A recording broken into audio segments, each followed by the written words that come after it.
Hey friends, this is my biggest YouTube video of all time. It's a 2-hour masterclass hosted by my online music school, Arpeggiato. And I'm posting it here on YouTube so that all of you can benefit from the lessons learned in the video. This guitar masterclass features 2 of my Arpeggiato students. Each of them play for me, and then I coach them live in front of an audience of about 70 people.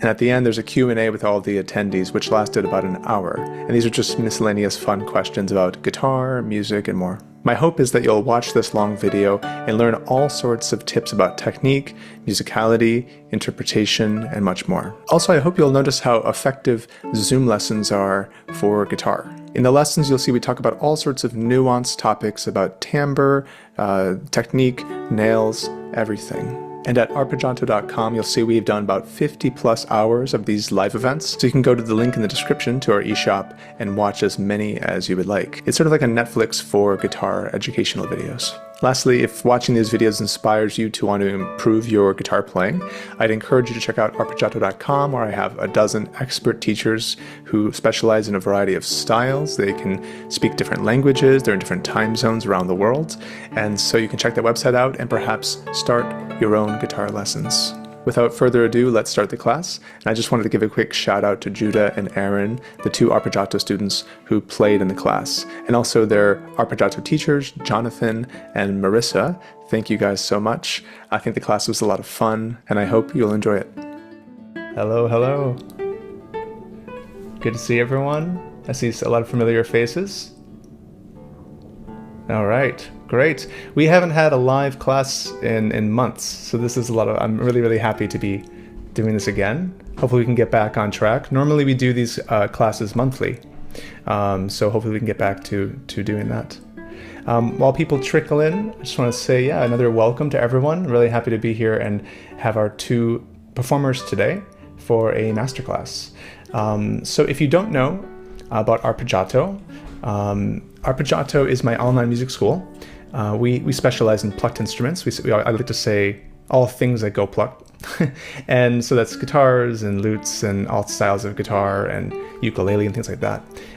We have private lessons with expert teachers from around the world. And I would really encourage everyone watching. I think you're here because you're some sort of guitar player wanting to improve on your instrument. And I can tell you from personal experience, being a student and a teacher, there's just no better way than in terms of improving to learn the guitar than taking private lessons one-on-one with an expert instructor. It really changes everything because you get direct feedback, you get a personalized curriculum, basically. So like I said, we have classical guitar, fingerstyle guitar, flamenco, ukulele, lute, and much more. As I hope you'll see today, Zoom lessons for instruments like guitar or other plucked instruments, they work so well. Especially if you have a microphone and a USB camera, which you can get for cheap, it's one of the best ways to learn. In fact, I mostly teach on Zoom now, and I've taught for hundreds of hours on Zoom, and I love it. And what's another cool thing about Zoom is you get to study with anybody around the world. We have teachers in various time zones in Germany and Spain, in the US. So you can find a time zone that best works for you. We also have teachers who teach in multiple languages. So you might be able to teach in your native tongue. By the way, about Zoom lessons, one other cool thing is I'm not just a teacher on Zoom, I also am a student on Zoom. One of my dreams was to study with this great lute teacher in Spain. And so I've been taking lessons with him on Zoom for 4 years now, since the pandemic. And I really feel that I got as much from those Zoom lessons as I got from my master's degree in classical guitar. It's that effective, I think. So I know some people, there seems to be an idea that people are afraid of online lessons and they think it's worse than in person. I completely disagree in my experience as a teacher and students. So that's one of the reasons Arpeggiato exists, because I believe in it so much. So if you're a guitarist who's looking to take your playing to the next level, to finally learn the things that you've been aching to learn and play in a way that you're really happy about, I would greatly encourage you to check out our teachers at arpeggiato.com.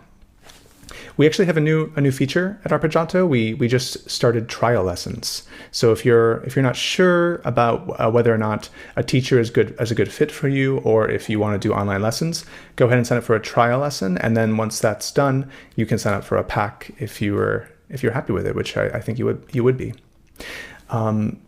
We also have a nice feature, which is you're not stuck with a teacher. So say, for example, you sign up for a 4-pack or an 8-pack of weekly lessons.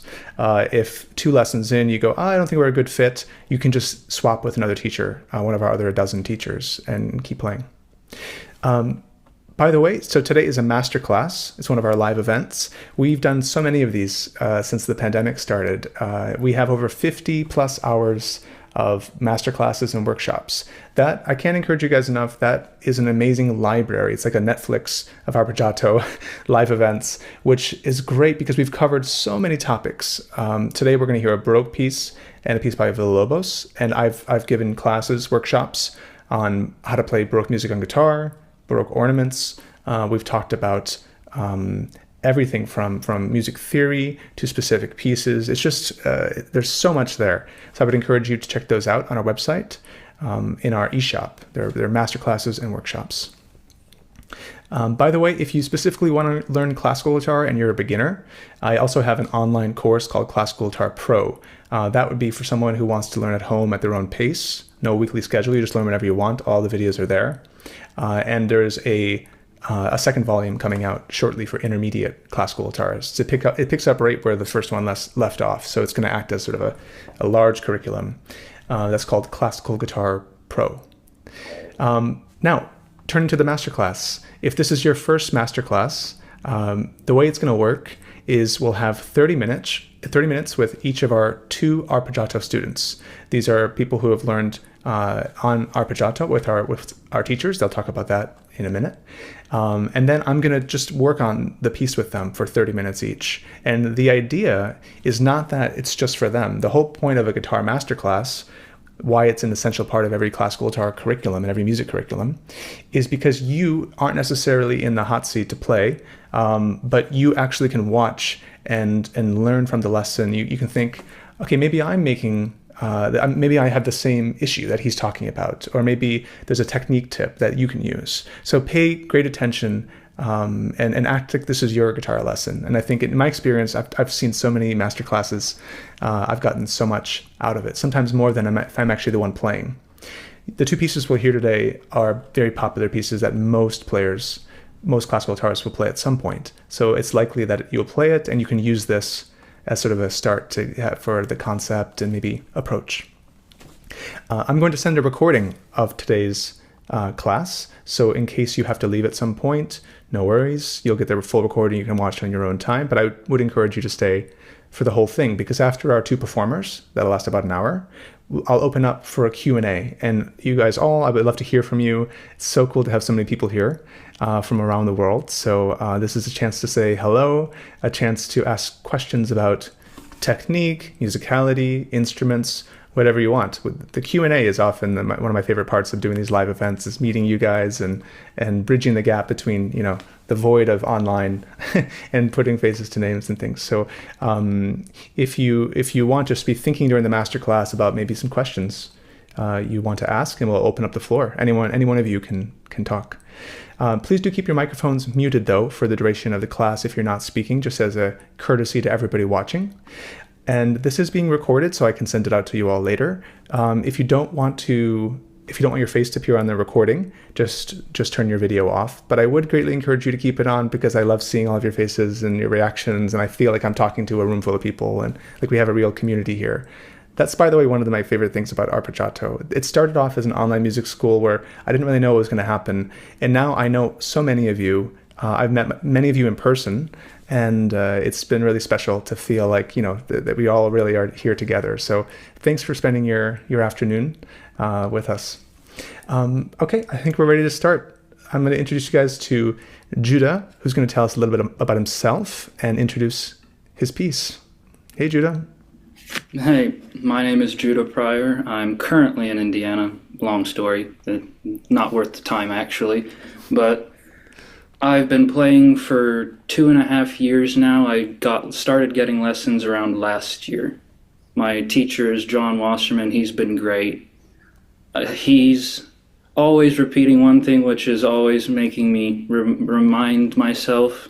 He's like, you're like a robot. You play everything exactly the same. So I've always had to remind myself to keep playing things musically. So this piece was a really good choice for me. I tried looking for pieces that were really, really musical, that you didn't have to try hard to make them that way. So when I heard this piece, I was like, that sounds like I could actually make something out of it, but I still have the same issue. I still sound like a robot. So this piece has been a practice for me to just break out of the whole repeat the same thing over and over again, which has been really helpful. Well, it'll be fun to talk about it and hear you play. If you all didn't get the email, just double check. The music is in there if you want to follow along with the sheet music. Judah is going to play a prelude number 1 by Villa-Lobos. This is probably Villa-Lobos' most famous piece. He was a Brazilian player who also played cello, and I think this piece is a really good example of, a cello line in the bass. So if you're ready, Judah, let's hear it. Okay.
Yeah. It would help if my leg would stop shaking. I've been there.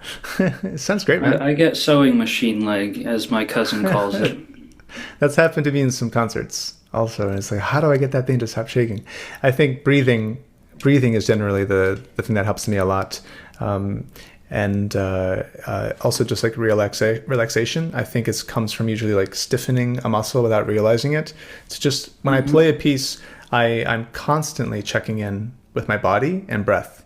So it's not just before I play that I'm doing breathing exercises and relaxation, which is necessary. That's where I need it the most.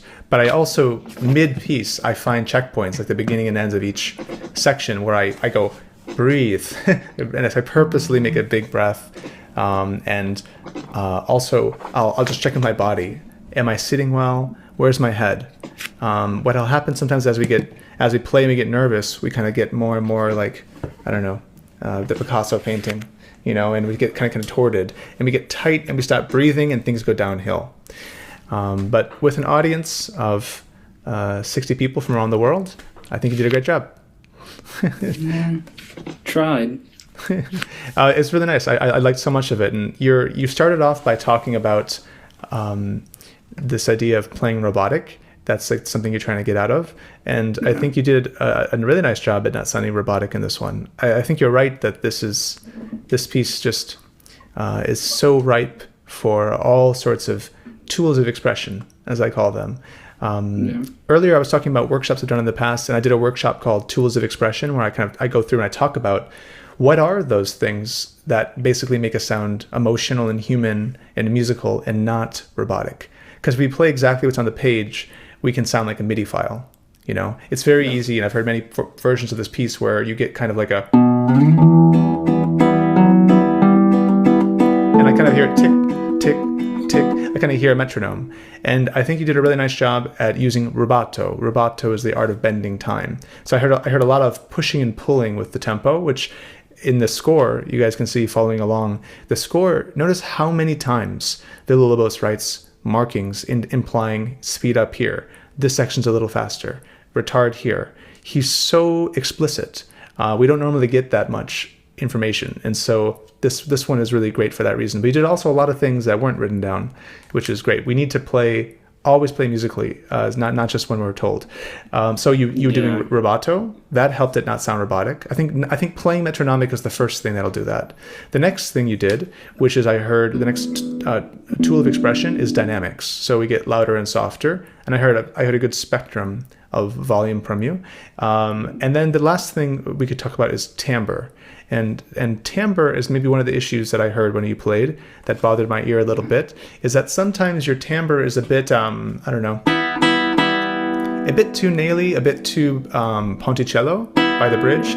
Not that ponticello is bad. We can play ponticello in a relaxed way, but I hear it's a little bit like, I think I have the feeling that maybe you're playing with a bit too much of a tip joint flexion. Like it's like you're scratching the strings as opposed to caressing them. So something a luthier in Spain told me once, which I really liked, is he said in broken English, he said, make sure when you're petting a dog's head, he goes, how do you pet a dog's head? You would do like this, right? Now scratch the dog's head. No one wants to do this to a dog when petting it. And so when you play, don't scratch the dog's head, pet the dog's head. And I think what that means is the hand ends up like a paintbrush. In other words, the tip joints are passive, they're relaxed, so that when you go through the string, they actually collapse like that. And I think when you do that, rather than playing with a rigid way, you won't get that kind of explosion of sound. Like here's the scratchy one, and here's the petting the dog's head. Do you see how my finger collapses before I play?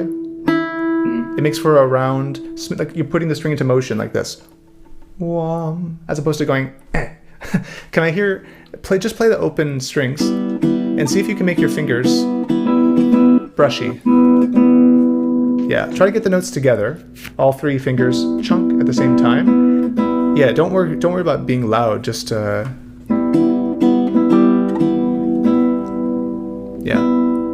I hear all three notes aren't together. Can you make them chunk? Your whole hand is one unit and all the fingers go together. Down, at the same time. Make sure you prepare early also. Put the fingers on the strings, and then as one, they release. That was better. Yeah, preparing early really helps. Land on the strings, find them, and then you just simply fall through.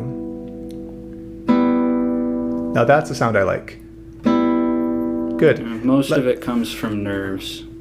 That'll definitely happen. We can like tense up, and then we can make sounds we don't want. I'm an overly anxious person by nature, so whenever I'm doing something new, the first 5 times will be awful, but after that I usually settle down and I'm fine. So that's why I started doing this kind of stuff. I put myself in situations where I'm just going to be uncomfortable, and I know it's going to suck for the first 5 times, but after that time I'm fine. It's why I've offered to my uncle. My uncle is a pastor at a church, and he said, if you want to, we can put you in with our music group. And I said, sure, I'll do it. So I have hopefully a gig every week now to help me get over performing, which is the hardest thing I do. I love that. I think that's the right way. For everyone watching, performing is a skill. I don't know anybody who just, walks on stage and just feels nothing. And just goes, okay, here we go. Every one of my colleagues, we've all played thousands of concerts in front of huge audiences, and we get nervous. I get nervous. I'm a very anxious person too, Judah. And I have to do breathing exercises and really calm myself down before I perform. And I perform somewhere different every week almost. And it doesn't stop. It doesn't go away. What happens is you just kind of get used to what needs to happen for you to be prepared. So you over prepare, and then walk on stage feeling good with breathing exercises, being really warmed up, and during your piece actually breathing and relaxing. But so don't think there's anything strange or like abnormal about being nervous. Everyone gets nervous before they play. So I think being nervous is normal. We have to get used to it. And I think Judah's really courageous, everyone. That's what we need. If you want to perform well, you can play in a practice room for 50 years and then wait for your perfect performance. It won't happen. You need 100 performances to be a good performer. You need to do it again and again and again. And it's by performing in front of an audience and learning about how your body reacts and what you can do differently next time that you actually become a good performer. So you're doing all the right things. So let's start again. And I like to see, the first thing is, I felt like your bass line was very cello-like. Very musical singing, but then I felt interrupted by too much of that. And I think we have to remember what's the melody and what's the accompaniment. The melody here is abnormally in the bass. Usually the melody is on top. Like, we're used to that being the norm. But in this piece,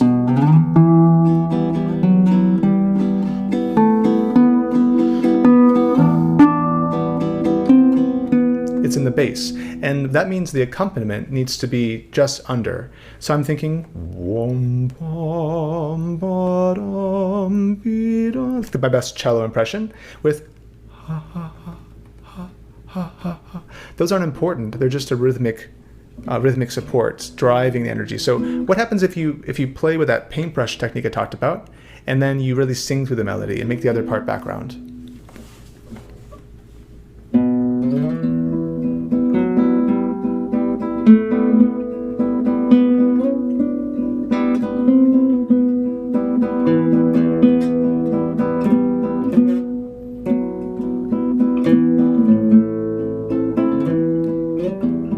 I like this so much better. I feel a little too much rhythmic inconsistency at the beginning. Can you do me a favor once? Do the same thing, but play, this time will be a metronomic performance. Play exactly what's on the page. We have more notes than that. And 1 and 2 and 3 and 1. There it is. Okay, let's start again, but even less from the fingers. Really, in the other room, there's a person playing piano. Chun, chun, chun. In this room, right in front of you, there's a cello player, and in the distance, you hear ba, ba, ba. There we have it. And now it's beautiful. We found it. Did you guys listening hear the difference? Yeah, it's for me that is super musical. We are creating the illusion that there are two instruments, not one. I never want to be a guitar player when I'm playing guitar. In my head, I'm several musicians because we're playing several parts. This is what's special and so beautiful about the classical guitar. We're like pianists. We're not playing in a string quartet where we're just playing one part. We're responsible for everything, which means you have to have a bird's eye view like a conductor, balancing the voices. And in this case, we really want to hear the cello, and we don't really want to hear the piano as much in the foreground. So that is great. You have to think at both parts at once. Now let's really sculpt that bass line. Let's just play it by itself. Lots of vibrato.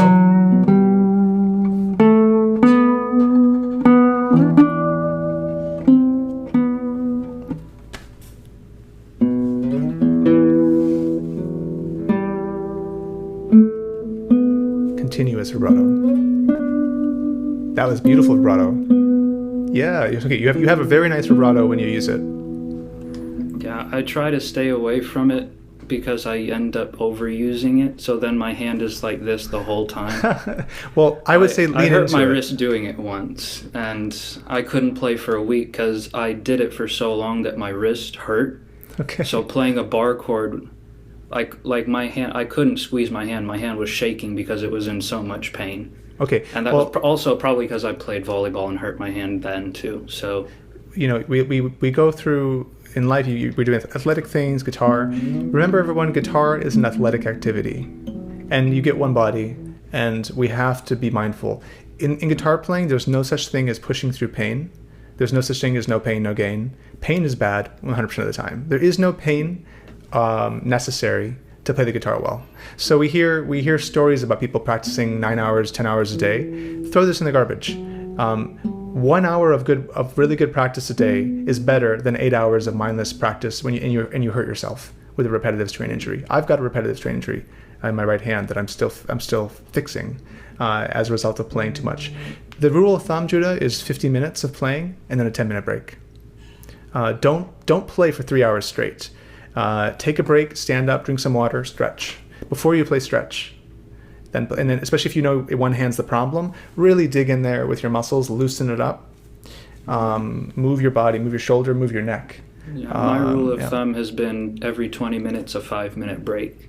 That's great. Because I've found that if I take a big break, I end up losing all motivation to go back to practicing. So I do really small breaks that I feel like, oh, I just stopped. And then I go back into it. So I feel like I haven't lost my momentum. This is very good. I get tunnel vision if I don't stay on one thing. Me too. Okay, we only have a little bit of time left. These go very fast. So I want to get back to some music making and maybe give you a couple more things to think about. I think we're almost there with the bass line, the melody, but it's not quite there yet. When we hear singers, before the class started, Judah was talking about, he heard a really good singer and he was trying to use what he heard and let that inform his playing. And I loved that so much. I would advise all of you, don't do an impression of other guitar players. Listen to great singers, and they're the best model. And when it comes to this, I'm really in my head imagining a very good baritone.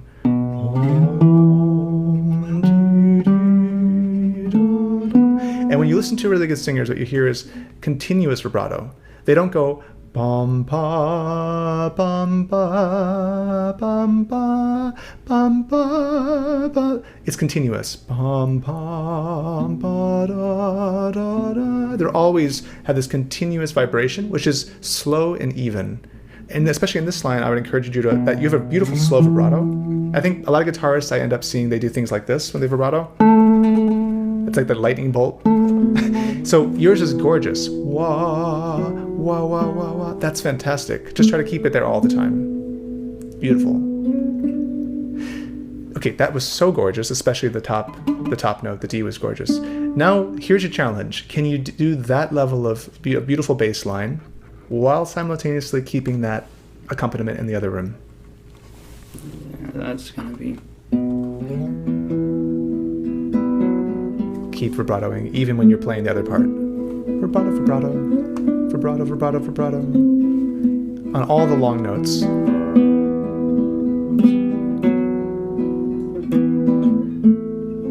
Good. Okay. Now you'll find exceptions, everyone. You'll find moments where because of the chord you're playing, or because what's happening where vibrato is not effective, and then you can not play vibrato in that moment. But the ones you need are the long notes. We never want to hear bum bum. It's always bum bum. It always has a life after the pluck.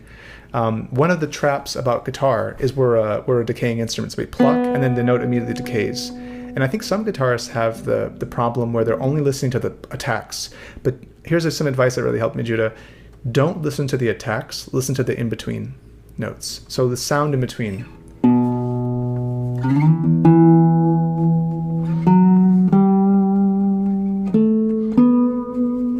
That's what I'm listening for, not... That leads to unlegato playing. Legato is when things are connected and like a singer. One more time at the beginning, and then maybe we can try a little bit of the B section.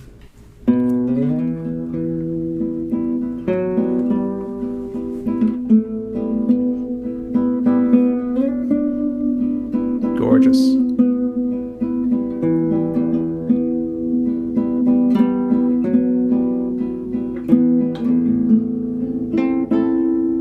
Keep going, this is good. I like this a lot.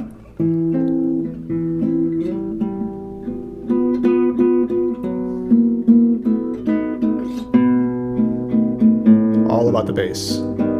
Top chords don't matter. Okay, let's stop there. I know I said I was going to talk about the B, but there's actually something maybe more interesting here. This piece can be looked at in several ways. Every piece you play can be looked at from close up, and it can be looked at from a bird's eye view. So when I play, I try to examine the piece from several layers. If we look at the piece from a bird's eye view, what we see with this piece is that the A section really is the same thing 3 times in a row, more or less. Starts the same. But each time, something changes. That thing is that the scale, we're in E minor, the scale is going to work its way up. And I have the feeling that it's trying to get to the high E. And what's cool is that the first time it happens, we don't make it to the high E. So it's like we're trying, and we fail and fall back down, da da. So the first time there's a bit of deception going on. He plays a trick on us. The second time we play, we go bum bum bum bum bum bum, and we play the E we were going for. So now it's kind of triumphant. And the third time, Judah, what happens? Yes, what note is that? If I remember correctly, F if the sharp. E, yeah, there we go, good. F sharp. So we've actually shot past it. It's even more triumphant. We not only did we ran to the top of the hill, but we went even past it. So my recommendation, everyone, and specifically Judah in this moment, is that the very first time you play with that in mind, the macro structure, which is the first time, build, and then, oh no, I didn't make it, fall back down. The second time you play, okay, this time I'm gonna make it, and then I did it, and then the third time,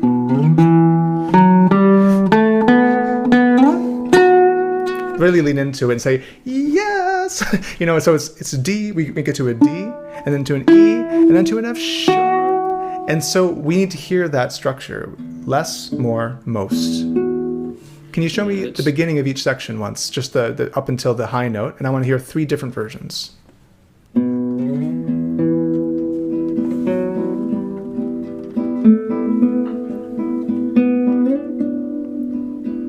Very sad, that was beautiful.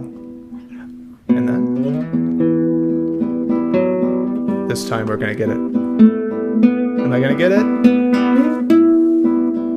Right? Okay, and the third one? This is the look what I can do moment.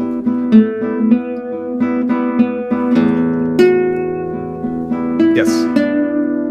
Fantastic. That's how I want you to think about the whole A section, and both times you can do that.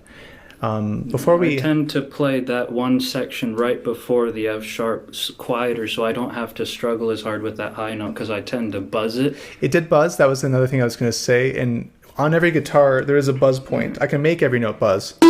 if I want to, and you have to know where that is, and then play just below it. There you go. It helps to play by the bridge. I tend to go ponticello on that part, so that way I don't buzz it, so I can get the volume out, even if it's less tone quality. It's the proper approach to this sound that I want. You nailed it. Playing more on the bridge is you get to play with more force without buzz.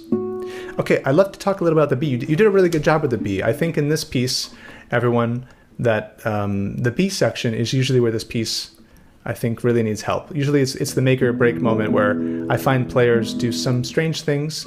Usually they disregard rhythm. They kind of, often the opening chord sounds like, it doesn't really have rhythm. It just goes, bleh. And it's written, this is the celebration dancing moment. Chicka, chicka, chicka, chicka, cha. It's really hard to play it in time. Play it like a metronome once. That was the worst practice I ever did. Was I tried to play it with a metronome. I couldn't find the rhythm to save my life. It took me 2 hours, and I still couldn't get it perfectly in time. Your homework then is you have to master it with a metronome. If you can't play the piece with the metronome, that means you don't understand the piece, in my opinion. And sometimes rubato is used as an excuse. People do rubato and they say, "Oh, I'm just being musical," but actually, it's a cover-up. It's like throwing your clothes in the closet and saying you cleaned your room. Well, not exactly. It's a cheap way out. Learn it with the metronome and then be free around that. So do that as homework. Go. Here, let me play once. Here, if this was the metronome.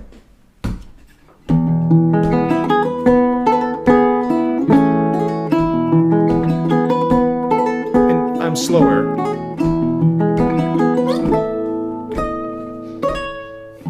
And then you can work it up.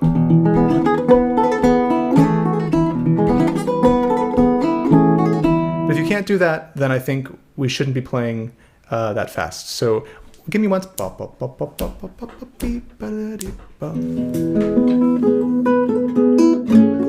Okay, so you went double time. You did. But it's. I tend to speed up on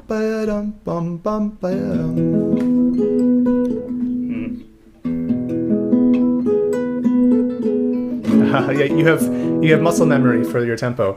Let me play once again.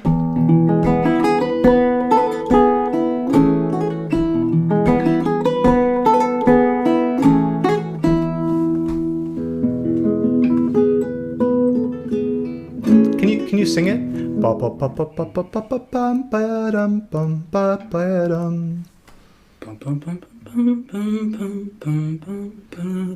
Good. Your singing rhythm is better than your guitar rhythm. Use your voice to teach your fingers.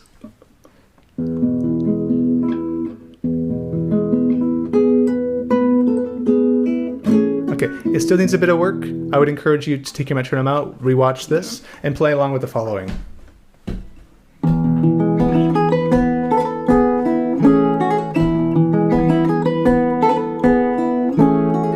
Do that until it's in your bones. And you can even try. We don't spend enough time playing slow. The faster something needs to go, the slower you need to work on it. If I can't play something perfectly slow, how could I play it fast? If you can't parallel park at 5 miles an hour, how could you do that at 50? There's no way. Set yourself up to succeed by mastering it at a slow tempo with a metronome and then working your way up. Okay, you did a really good job on most of the B section. I would encourage you, I thought these beautiful high chords, that goes A major, and then it goes to minor. I thought something happened in your right hand fingering that didn't really succeed musically. Could you try it once with your thumb? From the A, 5 strings. And when you're doing this type of thing, the melody is on the top, so you aim for the high note.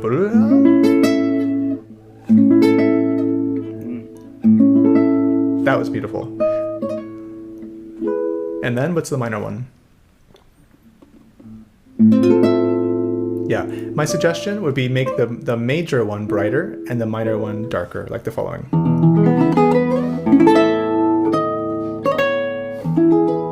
And then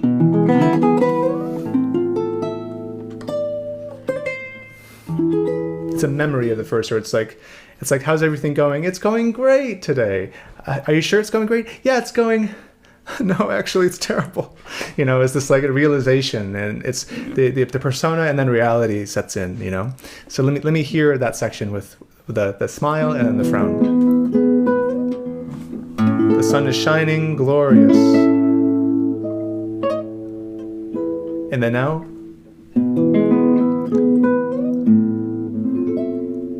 Exactly. That's so poetic. So you talked about, like, we started off with the topic of not being robotic, and I think not being robotic, being musical, is all about finding the poetry within the music, learning thinking what would it sound like to sing it, having really good rhythm, but knowing when to weave around a little, push and pull a little bit, knowing what's the melody and what's the accompaniment, making sure the accompaniment is under the melody, and then just being free, like we speak. It should sound like we're speaking through the guitar or singing through the guitar, and not it should sound clear rhythmically, but like we're singing. So those are all the antidotes to sounding robotic that I think you can apply in every piece you play. Rubato, timbre, dynamics. My teacher, John, he's always told me, he's like, if you can't tap your foot along with it, you've lost rubato. You've just gone off the rails of the track, and you've gone your own thing. That's what I think. It should be close enough to where you can tap your foot and it be somewhat in time if you're doing rubato, but it shouldn't be so far off that when you tap your foot, all of a sudden there's nothing there. I completely agree. I would say that for everyone here, if you can't tap your foot while you play, something is wrong. If you can't play with the metronome, something is wrong. If you have to slow the metronome down to being half the speed of the actual piece, that's great. Learn it that way, and then ramp it up, because you'll properly understand the piece at that speed, and then you'll bring it up to a faster tempo where it'll actually succeed, as opposed to being swept under the rug, basically. Okay, Judah, we have to move on, but thank you so much for sharing. Judah studies with our teacher, John, and if you guys want to know more about John, you can check him out on our website, Jonathan Wasserman. He specializes in classical guitar, lutes, things like that. He studied with the great Nigel North, one of the best lutenists alive today. He's a great teacher to work with Baroque music on, or early music, but he's also a great classical guitarist. He's also a no-nail classical guitarist. So if you're interested in playing without nails, he's a good person to get a lot of feedback from. Thanks again, Judah. You're welcome. All right, bravo. All right, guys, let's switch over. We're going to say hi to Aaron. Hi, Brandon. How you doing? Hey, man. Good to see you. All right, you too. Thank you for this opportunity. I really appreciate it. My name is Aaron Saywitz. I live in Las Vegas, Nevada. I'm originally from New Jersey. And I've been studying with Marissa for, I don't know, almost 4 years. Whenever arpeggiato started, because I started pretty much right away. 4 years, that's right. And so I'm going to play Bach. I'm going to play his Allemande from his 996 lute suite. And a quick little background. I attended Alone's workshop on Bach, I don't know, about a year ago. And I asked the question. I got a little trouble, I think, for asking this question. I said, I have a lot of difficulty connecting with Bach. Like, I'm jealous of Judah. He got to do Villa-Lobos. I connect with Villa-Lobos. But Bach, I find very difficult. And he said, people have different tastes. But I said, I must be missing something. So I've been working now pretty much since then with Marissa on Bach. And I would say I like Bach. I'm not in love with Bach, but I like Bach. And I'm excited to hear what you have to share about this piece. So, you didn't get trouble at all. I love that you said that, because I think we all feel some pressure, because we feel pressure to say that we like something that everyone else seems to like. It's music. At the end of the day, it's you like it or not, you don't. It's chocolate and vanilla. I can't make you like vanilla if you really don't like vanilla, and that's really okay. We can stand by our feelings. If you don't like it, you don't have to listen to it. There's a lot of other Baroque composers, or Baroque music's not your thing. There's a lot of other music out there. So, but I will say that I had the same experience. I remember being in college and everyone was talking about Bach and, oh, he's the best. And I just didn't understand the music. And I think the thing that changed my mind was understanding the music. Was working really, really hard at a suite by Bach until I feel that I got closer to it. And when I really examined it deeply, I discovered this music is brilliant, and I have no idea how he composed this stuff. So it's I would say Bach For some people, it's just they hear it and they love it. And for others like me, there's a way to get there is to understand it intellectually. And then what I found was I was actually moved. Once I was intellectually there, it did both, got the heart and the head. And it was just great. But again, at the end of the day, like what you like. But okay, let's hear it, Aaron. All right.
Yeah.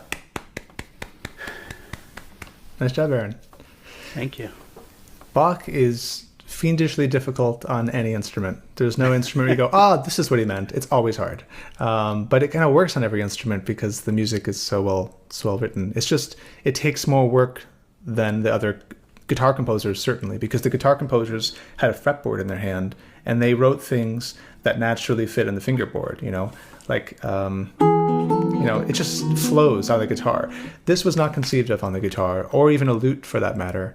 It was composed on a keyboard called the Lautenwerk, a lute harpsichord. Bach's quote-unquote lute suites were actually composed on the keyboard, where they fit the easiest, still not easy, but easiest. And then lute players tended to adapt them, and now guitarists play them a lot. But Bach really is one of those people that you really need spider fingers. It's like this, where you don't see that type of thing when you play other guitar composers, because they really often what happens is the left hand of the piano will be going bum, bum, bum, bum, and the right hand goes bum, bum, bum, bum. It goes contrary motion. And how do you do that in the fingers? Go bum, bum, So it just really takes a lot of finger independence. And but we can learn so much. To play Bach, we have to up our game technically, as I'm sure you've experienced. Like, it really demands more. And it demands more work. So it's a really good start. I think there are some things we can talk about that would help you down a path to being a bit more musical, to also maybe to a bit more stylish in the Baroque style. But let's start with the things that I think are getting in the way. What I hear right now is that what I see is right now we have a little bit of a finger per fret thing going on, or finger per string, sorry, where sometimes when you have 3 notes on the second string, you'll play M, M, M, and then you have 2 notes on the third, and you go I, I. But I think that really should be, you should really try to alternate when you have a melody on a scale on top. If you're playing an arpeggio, or doing something like, then finger per string is good. But once you're playing, I don't think we can go, I don't think it's going to work, especially we're a little under tempo right now. Would be really nice, or a little slower. But right now it's a bit under tempo for an allemande. An allemande is a German dance. It's in 2. And what we really want to hear is, we only want to hear the big beat and not bum. We don't want to hear the rhythm on an 8th note level. And that's hard. It's really hard not to have that happen. So I think one of the things that'll help you is not by repeating so many fingers on scales because you can hear it. It's not just like I'm not just wearing my teacher hat and going, you must always alternate. Sometimes I don't alternate when it's slow. There's reasons to do that. But when you're playing fast, I think playing with the same finger, it has a ha, ha, ha, ha. It's like running on one foot. It's a bit jagged sounding. And I think you can smooth things up by just go through the piece with a fine-tooth comb and just make sure you're alternating when it's possible. That seems to be a hurdle right now. And then there are some other things, but I'm going to ask you to start one more time, and maybe I'll interrupt you if that's okay. Okay. Do you want me to pick up the tempo a little? I'm purposely doing it slow. That was something Marissa said I was rushing to slow it down. Okay, I think the Alaman is a bit faster than that. Why don't you try a little faster to see what happens? Okay.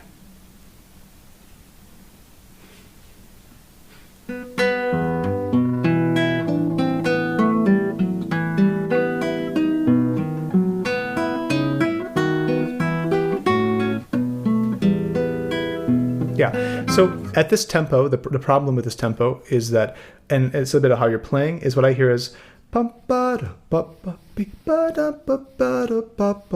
so we have a beat which is on the 8th note level. We're playing 16th notes, but what I'm hearing is 8th, 8th, 8th, 8th. And what we want to hear is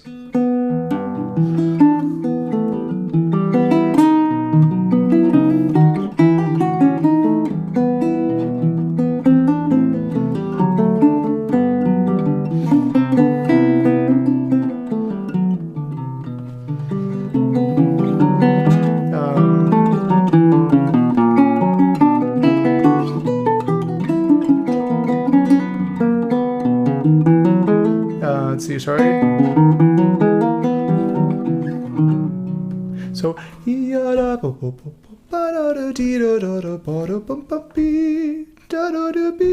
in 2, 1 and a 2 and a 2 and 1, and right now here and that's the problem. That's where it stops being a Baroque dance at that point. Yeah, because I'm tapping my feet in the 2 that you're describing as opposed to Okay, let's do this. It's I know it's hard to jump to playing in a half note pulse, but we can at least go then one step closer and do a quarter note pulse. So let's try to do, on purpose, do accents. 1, 2, 3, 4. So let's move it from da ba ba ba ba ba to ba da da dee ba ba da dee da ba. Every big beat gets an accent. Okay.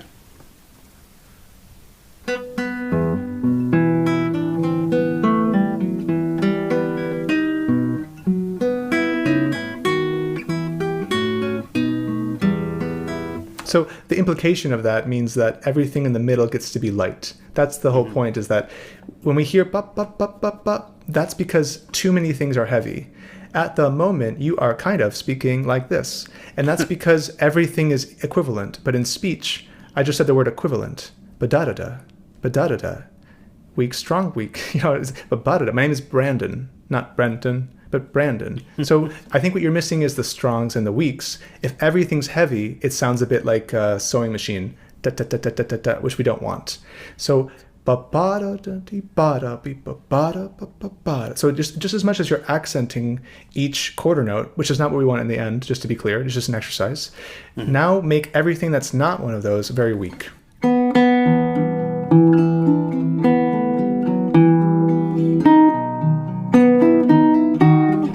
That was wrong.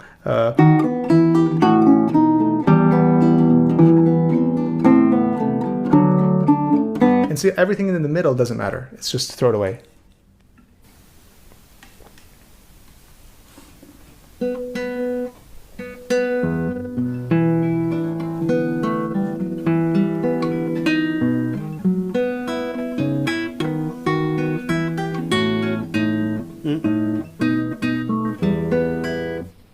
That was already way better. I was instantly, without trying, I was starting grooving like this, because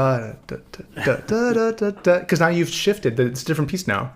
And the ending goal would be get used to that, and then eventually, 1, 2, 3, 1. Sorry, 2, 1. it's much more flowy because, like water running, we don't have pop, pop, pop, pop, pop. We have whoa, wave effects, and that gets rid of pop, pop, pop.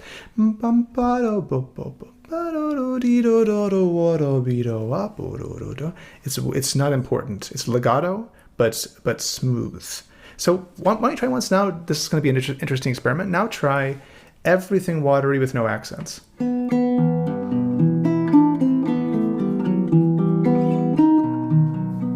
But watery smooth.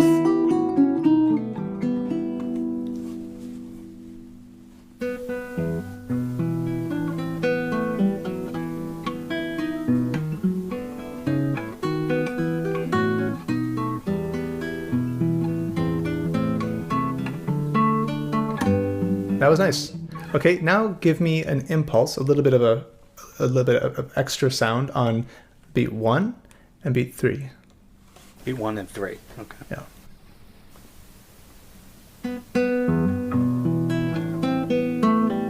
Oops, I heard ba da da ba ba ba ba da da da da da.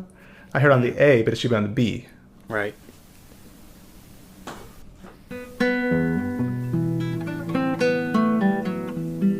Strong, weak, strong, weak, strong. Yeah. Okay, so that's something you can mess around with. I think it's going to really help with the fluidity of the piece. Another thing that's bothering my ear is the opening. I hear. This is something that has worked its way into the guitar world, which I don't really agree with. I think, and better yet, as written, he writes a little sign, which is a trill sign with a line through it, and that's a mordant. And a mordant is played by plucking the actual note, pulling off to the note below, and then hammering back on. You can do them in a half step or a whole step. I think this one sounds good as a whole step. So, yeah, I've actually been doing that when I go through a second time. Ah, nice. And since we weren't doing that, I wasn't doing it. But the second time, I'm going. Oh, I wouldn't do. Well. You can pull it off. Yeah, it's easier because for the left hand. Now, this is for everyone. This is the work for the rest of your lives. It's really good to know. An allemande almost always starts with ba-dum, cha-dum. It's like the grand entrance. That's you have to imagine royalty walking in. Shadum, da-da-dee-dee-dee-do. And so I don't think ba-ha makes sense to me. Yada. Can I hear that with legato, but with an accent on 1? Yada. Not quite. Let's try slower. I hear a click in between the two notes. Yada. Yeah, there's a bit of click in your nail going on, but let's try to change the fingering. M-I. Okay. The tone I did tone more is a nails bit than before. like I was talking about with Judah. I have the impression that you're scratching the strings and not caressing. Relax the tip joints and don't try to make a lot of volume. Just wada. This better. There's still a little bit of a ta-ha in between. So I think an exercise for you, Aaron, that would really be good would be with nothing in the middle. There's no pause.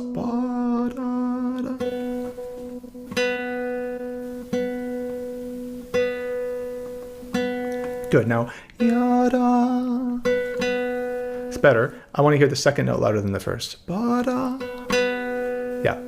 Good. So every allemande you ever play, the beginning will go ba-dum, and you always do that. I would take out the ha thing. And then with a mordant, it's even better. And I noticed you do it with the hammer on, not the open Bs. Would you recommend that? I think it's better because you have there's a tendency to play the open string too loud, so it'll go da-da-da, but it's not da-da-da, it's ba-ya. I like that. I gotta pluck that, right? No, don't pluck the last one. That's not a mordant. Okay. A mordant is when you pluck once and then a pull off and a hammer on. Oh, the only reason I said that was because if I want the second B to have more sound, I'm doing a hammer on, which naturally is less. Oh no, the second B is the first pluck, so it's. Oh right. Okay, and the mordant is after the fact. Gotcha. That was great. Okay, that's fantastic. So that now the opening's better, and in the second half you can do the same thing. It could be maybe a half step on this one. Oh, really? The whole step sounds weird to this one.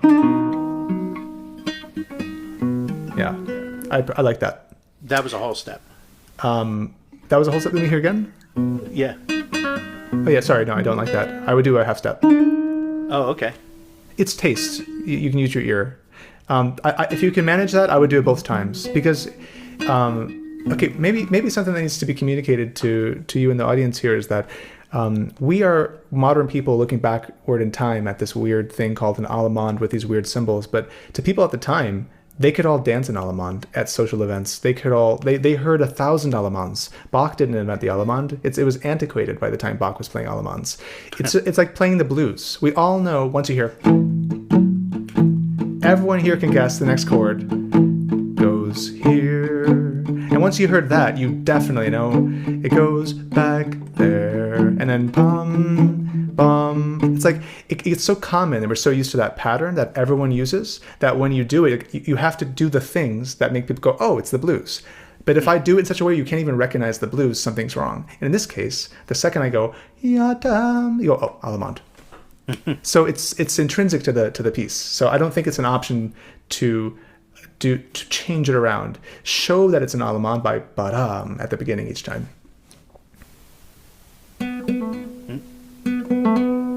That was the best. Okay. Okay, something to work on. Why don't you start again, and I'll see what else there is to say. Okay.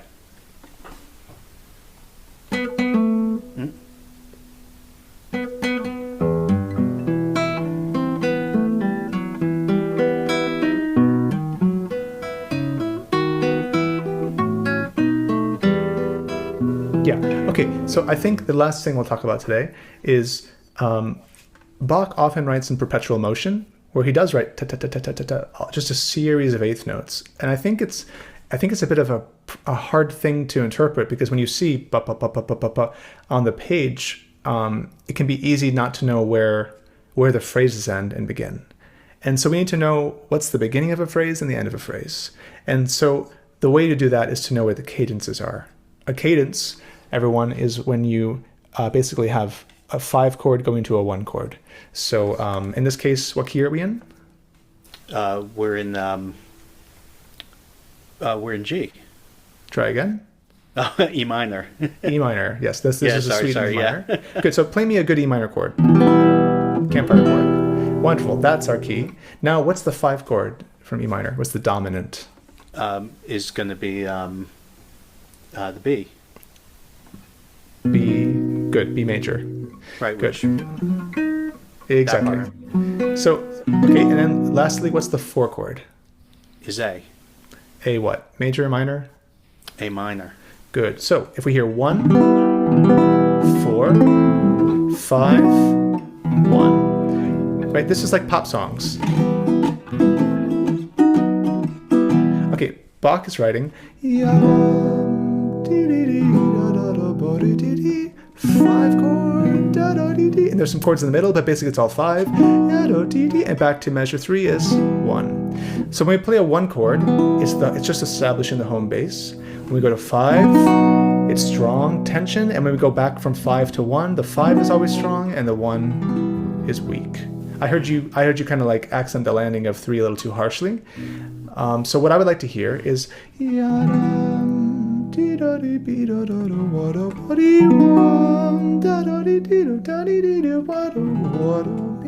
with a relaxation, because we now are finishing a phrase.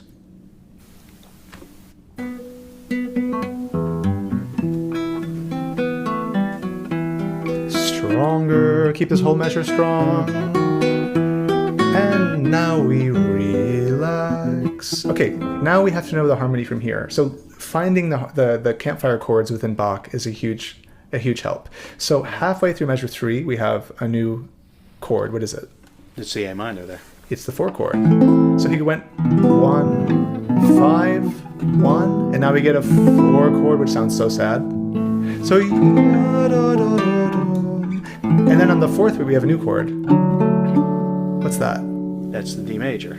D major going to G major. Okay, so this is so important. Bach, for everyone here, one of the reasons Bach is such a genius and so tricky, especially with harmonic analysis when you try to write in the chords, which I'd suggest everyone do. If you should write chords above to know where the campfire chords are, because it really grounds us in the harmony. There's lots of unimportant scales in between that don't need emphasis all the time. We just play here, chord going to this chord, 5 going to 1, with fluid notes in between, not heavy notes. And so here we are actually modulating.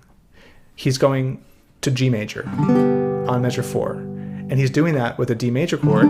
This is kind of complicated, but essentially the D major chord is the 5 chord of G major.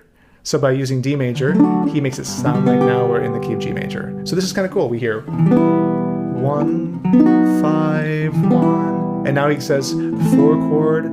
Hey, pivot to a new key. D major, G. We started in E minor, now we're in G major. So that's kind of sweet. So I would say something like, let's see. E major, 5, and relax to here. Now A minor, D, going to G. But then we go to C.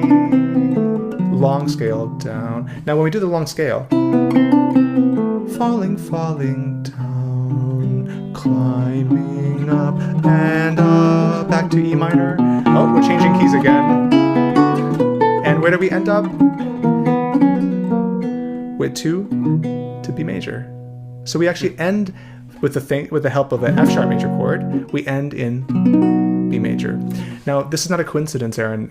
If you look at a lot of music, the song starts in one key, and it'll finish, especially Bach, it'll finish the first section by modulating, changing the key to the 5 chord key. So if our 5 chord is B, he'll try to get us to B major by the end. So knowing where those spots are and then pushing into the 5 chord, whatever the new 5 chord is, landing in the key. And make sure that the resolution feels really gratifying. Oh, I'm at home again. New 5 chord, oh, but we landed at home. So I think that's the other thing that you could really think about, is like writing the chords in and then lean into the 5 chord. And what I'm not hearing when you play is, where are the points of relaxation, those cadences? I think you could really exaggerate. Before we go, why don't we try that? Maybe a little slower. And then I just really want to hear you relax into measure 3. And then I want to hear a new relaxation into measure 4 in G major, and then we go all the way to B major in the 8th bar. Let me see if we can get that. Okay.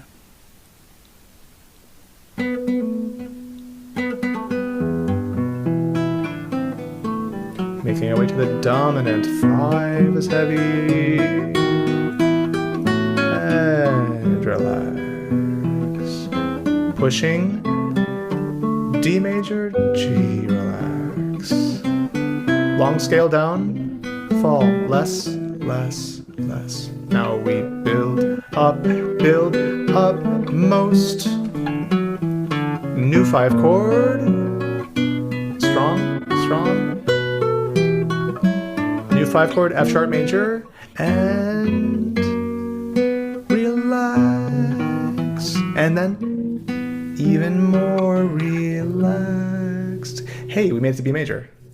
Like, it's, and now what's so it's cool like a about roller coaster, the B major. A harmonic roller coaster. Thanks, Bach. What's so cool about that is when you finish in B major, guess what? B's still the 5 of 1. Yeah. So B sets us up for E minor one more time. It's very clever. And of course, the B section just continues in B major. Right. He was a master of harmony, and he knew exactly what everything I just described is like baby stuff to him. So our job as modern people looking back in this barrage, this forest of notes where we get really lost, I think. I'm exaggerating, you didn't sound like this. But we get lost in this, and we don't see the forest for the trees.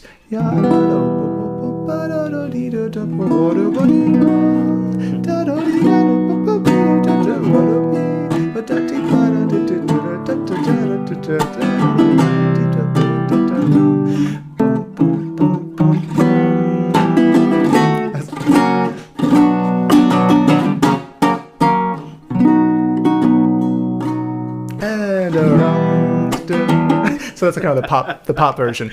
And for our modern ears, for me at least, that really helps me hear it that way, because it's no longer this esoteric barrage of notes. Now I'm just going here and I'm relaxing there, and I'm going there and I'm relaxing there. It's waves and relaxation. And suddenly the piece is demystified, and it's like, oh, Bach's not that complicated. Once you know the chords, which might take a minute to figure out, where are those modulations, you can figure it out. Does that help? Yeah, absolutely. Because, it's so funny. Like, one of the reasons I don't connect with Bach is because it feels like work, feels like math, and you just point out there's a song here. And I don't normally see that because all I see is scale after scale after scale after scale. That's why I would actually advise people to start Bach with other pieces that are not fast and like a saraband, because they're less noodly, and they're more technically manageable because they're slow. Like the saraband from 1007. I'm making up notes. I think there's a sort of a saraband from the G major one, and it's really easy, and there's not a lot of stuff going on. So harmonically, you can get a hold of it, so that when Bach does add all the fireworks in between, we don't get lost in it and not see the simple pop chords, which he's totally using. He's just Taylor Swift on steroids. That's Bach. If Taylor Swift wanted to modulate 20 times in a piece, which he does, he modulates all the time. And one of the clues, everyone, if you're confused at all about that, I mean, you might have to just work a little bit more on theory, which is totally not hard. I have to say, it's not rocket science. And but there's sometimes a conception out there that we don't need theory, or like music theory ruins music making. I don't think so at all. Music, it's like, if you want to be a good physicist, math is the best tool. You better know some math if you want to be a physicist. And if you want to be a good classical guitarist, you better know music theory. It's the language we're using. Why wouldn't you want to understand the language? And here what we see, to give you clues, Aaron, basically when you're playing in the key, you'll have little to no accidentals. But suddenly when you see brand new accidentals that weren't there before, like A sharps start appearing, you know you're going somewhere else. Oh, I see a bunch of accidentals suddenly in measure 7. And so, that's a clue that we're going somewhere new. And if we're seeing no accidentals, it means we're safely in our, whatever our key signature is. That's one of the guiding things that makes it a bit easier. But just go through and write it in every single big chord you see. Listen to it that way, and I think it'll really smooth things out and make it more enjoyable for you and the listeners. And sit around the campfire strumming Bach chords. Okay, so some homework for you is do what I just did, like play the pop version of it and make it modern so your ears will understand it. Because I have trouble relating to this because it's 400 years old, 300 years old. Like it's a new style. This is a solid style that he knew a lot about that we as modern people don't really hear. So listen. One thing that'll help you is do what I just said, but also listen to period players play. And I think one thing you'll hear is you won't hear. You'll hear big shapes. You'll hear important things, and most importantly, unimportant things. And that's, I think, the challenge to making it watery and smooth, especially on a guitar that goes pluck, pluck, pluck, pluck, pluck. We have our challenge in doing that. But cool, man. I'd love to keep talking about it, but I think Marissa, your teacher, can take it over from there. Absolutely. Thank you so much, Brandon. I appreciate it. You're very welcome, Aaron. Thanks for sharing again. And now I think let's shift over to our Q&A. I know we went a bit long, but I'll stay for half an hour for anybody who wants to ask questions. So the way that's going to work is I'm just looking at the gallery here of all your beautiful faces, and I'm just taking questions. So if you raise your hand, you can use the raise hand feature, or you can just physically raise your hand, and I'll just call on anybody I see.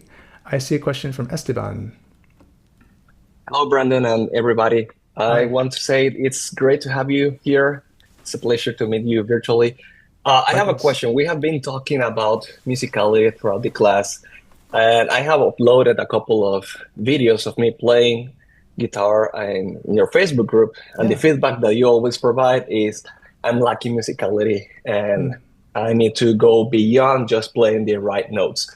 So my question for you is it a valid approach or strategy to start off making sure you play the right notes first before adding musicality to it, or would you recommend to try to merge both things at the same time?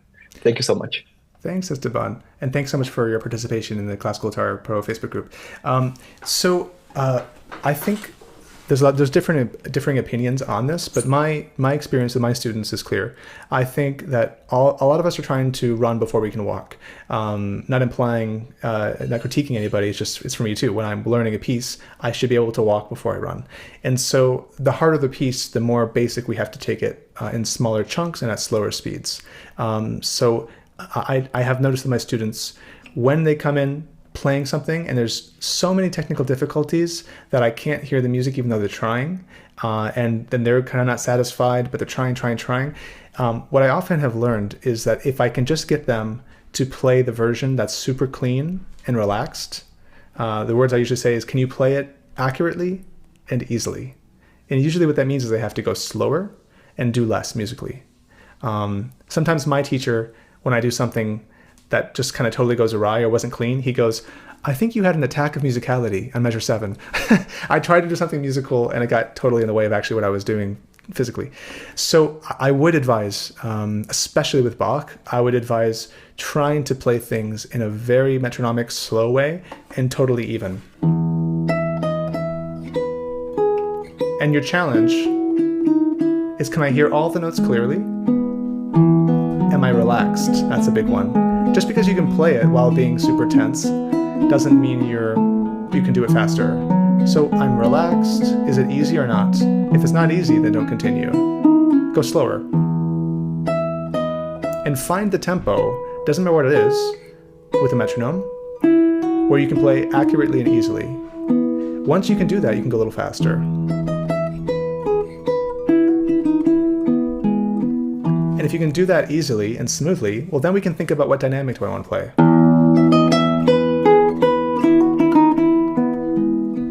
Actually, we're kind of descending there, so maybe I want to decrescendo.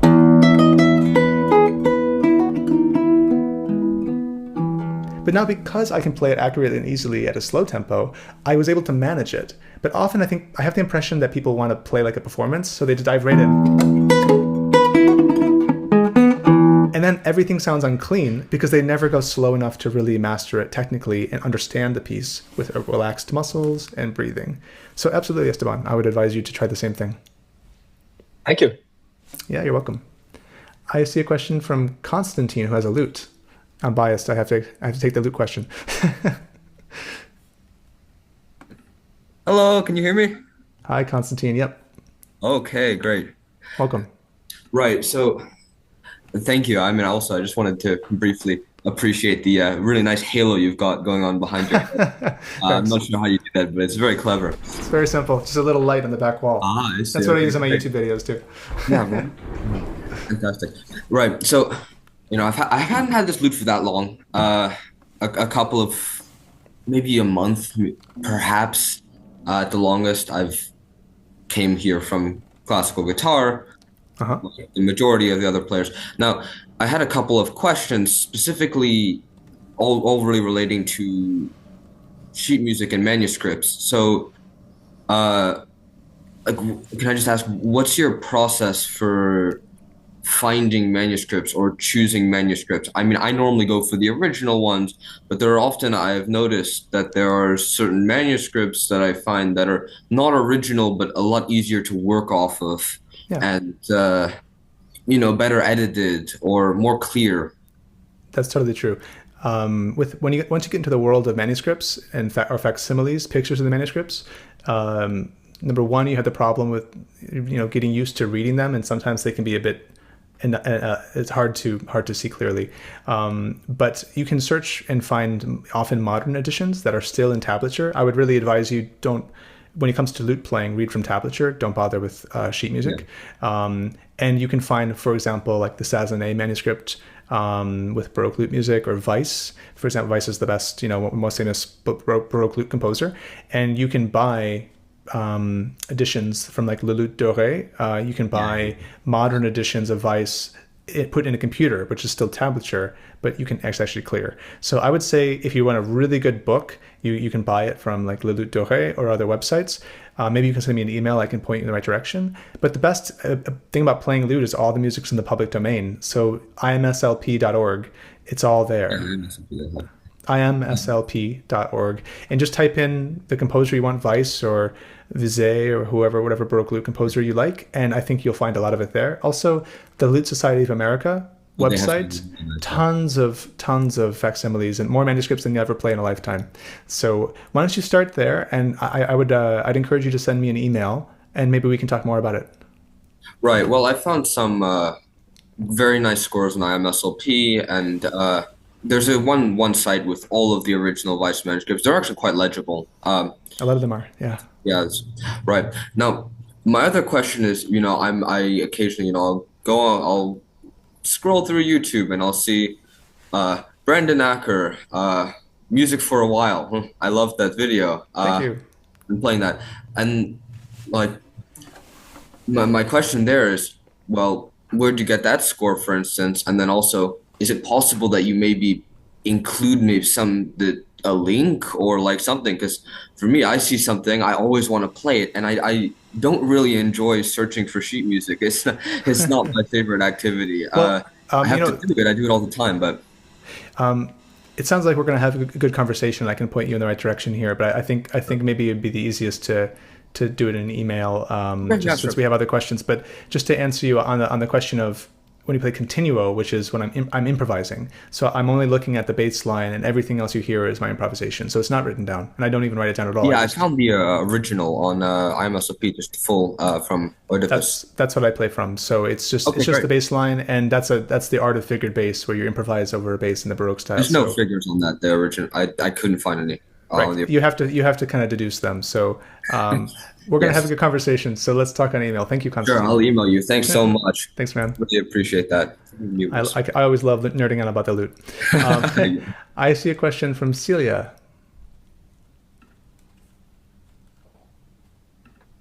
Hi, can you hear me? I can. Welcome. Hi. Hi, so I was wondering if you had any tips for recording classical guitar in a studio? Yeah, of course. Are you going somewhere to record? Are you being like making your own studio, or what context?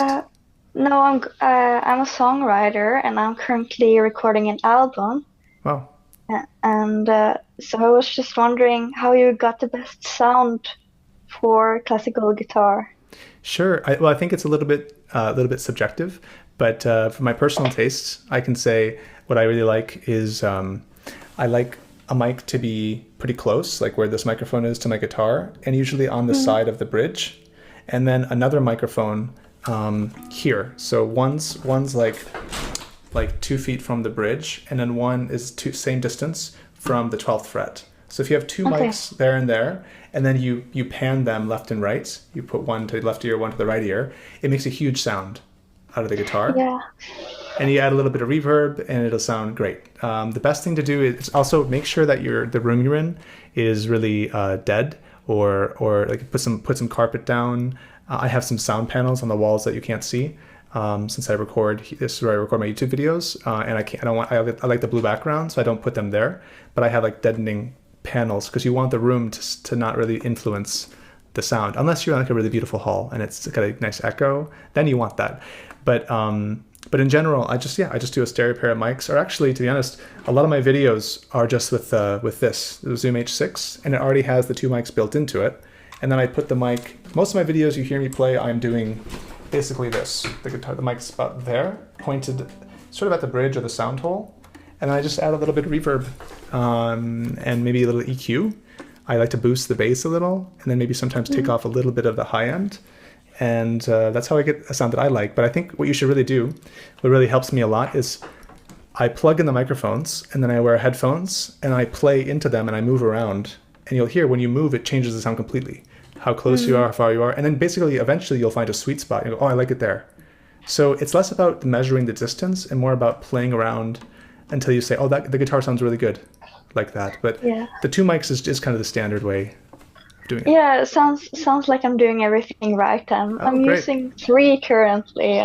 It's Honestly, the more the better. You can do lots of cool things. But I've seen a lot of tutorials on YouTube about miking classical guitars, and I just watch as many as I can. And then, more importantly than following anyone's advice, I think, especially if you have 3 mics, is trial and error.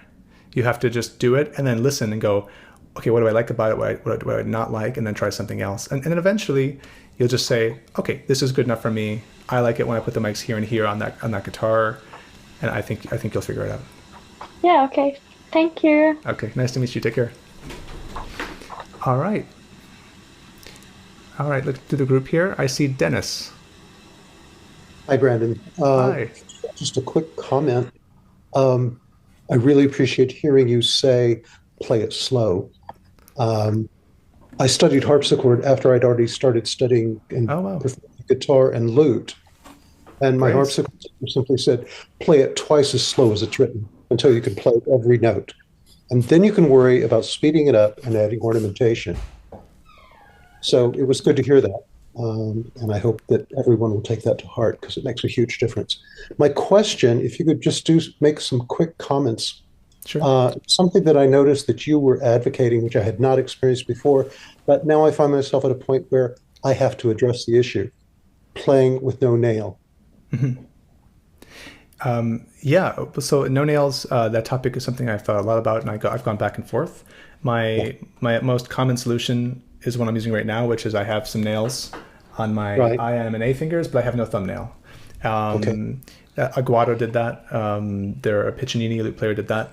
And then sometimes I'll go completely no nail. And it really depends on the instruments I'm playing and the sound I want to get in that moment. But I would just refer you to my videos on the topic and then my course. I did a whole online course about playing without nails because I've experienced that. Yeah, good. Well, I would say check that out because I really poured everything I think about it into that course, and there's a lot of information there about making a good sound, having a good dynamic range, playing with different timbres. Unfortunately, it's one of those topics that is a bit frustrating because there's so much, frankly, ignorance on that topic that I really can't stand. And there's people have just decided with no experience that it's impossible. And you hear people say to be a serious guitarist, you need nails. You hear people say you can't play loud without nails. You can't play fast without nails. I debunk every single one of those in the trailer for the video alone. It was the lute playing. It was the lute playing that got me aware of it to begin with. Okay. Because when I did a Masterclass with Paul Odette, and he wasn't really playing with nails at all. No, he doesn't. No. Whereas Julian Bream was. But also lute players. There were some lute players in the Baroque period who did play with nails as well. My big realization was that basically for 400 years, people have been playing with and without nails. And modern guitarists like to have blinders on and only look back 50 years. And then they think nails are absolutely necessary. They're not. So I would greatly encourage you to check out the course. Or if you have specific questions, you can feel free to email me. I can point in the right direction. Thank you. Nice to meet you, Dennis. I see a question from Phil. Sorry, I was just unmuting myself. Can you hear me? Yes. Hi, Phil. Thank you very much for the masterclass. I've really enjoyed it, and thank you for opening up to non-members of the Arpeggiata School. It's a question specifically about the Prelude 1 by Villa-Lobos. I've heard discussions where they're talking about the grouping of the quavers in the first bar to try and bring on the impression of 3/4 and 6/8 time. Do you agree with that? Oh, that's interesting. If people are watching, you haven't heard that before. In the UK, they often talk about quavers, semiquavers. It's just another way of saying eighth notes, a different type of terminology. So we have N1 and 2 and N1 and 2 and 3 and if it was in 6, it would be 1, 2, 3, 4, 5, 6. 1, 2, 3, 4, 5, 6. 1, 2, 3, 4, 5, 6. It's kind of cool. I've never considered it. I don't see it personally because what I see is, which is clearly in 3, and I guess with that accent on the fourth eighth note, the fourth quaver, what I think happens is we take away from the bass line. I was thinking of only the upper voice. It's only in the upper voice that does it. And if you look at one of the other bars, it goes back to a grouping of 2s, like in bar 7. So I think it's only the upper voice. It's a cha-cha-cha to get that 6/8 feel over the top of 3/4. Yeah, well, that's kind of cool. I've honestly never considered it until right now. So I mean, let me see if I can get the bass in 3 and the top in 6. That's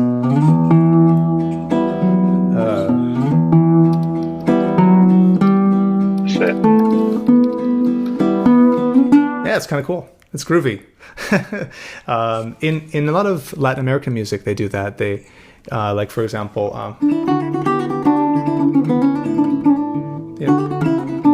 it's very often one measures in 6 and one measures in 3, or even at the same time. They'll do like 1 2 3 1 2 3 1 2 3 1 2 3 1 2 3 1, and basically you have your 1 2 3 1 1 2 3 4 5 6 1 2 3 4 5 6 against the 3.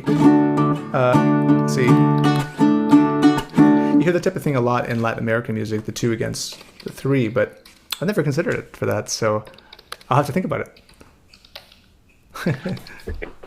All right, thanks, Phil. It's always nice to have like a new opinion of a piece I've heard and thought about for 15 years. So thanks for that. I see a question from Heidi. Oh, hey Heidi, nice to see you. Hi, can you hear me? Yeah. I hope this is okay. I'm kind of a beginner. I started in November. I have a lot of issue with like pain in my left hand. No, I'm sorry. It's okay. I'd like to practice more, but it kind of hinders my enjoyment of guitar and my practicing. I don't know if you could, have anything to say about that? Or... Absolutely. I've had the same problem. I'm in rehearsals for 8 hours, 9 hours at a time, often, and it's just overuse, and then probably also some type of technical issue that maybe with an hour of playing is okay, but done every day for 3 months can lead to, basically, it's chronic inflammation usually. Sometimes it's like a nerve-related problem, one second. It's a nerve-related problem, like focal dystonia or something, like some type of issue, but normally not. Normally it's just, tendinitis or something like that, where it's chronic inflammation that doesn't have time to heal. So I've learned a lot about that in the last 6 years since I had my tendinitis in my right hand, and it gets worse and better and worse and better. So my advice would be, you must stretch before you play. Do full body stretches. Start with wrist rolls. Get the blood flowing. You can hear my wrist cracking there. I do like big arm circles, neck circles, shoulder rolls. I do some yoga, and get your whole body loosened up and the blood flowing and everything. I massage. It's often in here and in your wrist or in your palm that you'll feel lots of tension. For your elbow, okay, maybe you have like some version of something like tennis elbow. Get in there and loosen things around. Don't be afraid to just like dig in and find the sore spots. And once you find a sore spot, for me, it's always like here or here. It's where the tendons are that move the fingers. You can see the tendons that move the fingers there. They're located. They attach here and they're located all the way down here. So we move our fingers from tendons here. It's not in the hand. So often the pain is there. So just massage it, and then I would say when you are done playing, you're likely doing the motions that are causing the inflammation. So what you have to do is right when you're done playing, you can get some ice packs and ice it right away. And what that does is it basically stops the inflammation from occurring, because inflammation is the body's way of telling you that there's a problem here. It's like a defense mechanism. So if you can stop the inflammation from building by getting ice on there immediately for like 10 minutes. In the winter, you can also use heat, like a heat pad. You can put in the microwave. That's really helped me. So icing, stretching, or heat. If the chronic inflammation is really bad, you're really having a hard time, usually doctors and therapists, what they recommended to me right away was just taking a lot of Advil, like taking 4 Advil every 4 hours until the problem goes away, like over a few days, because you don't want to take too much for too long. But it really gets at the inflammation. This is an anti-inflammatory drug. And then you can sometimes attack the inflammation that way.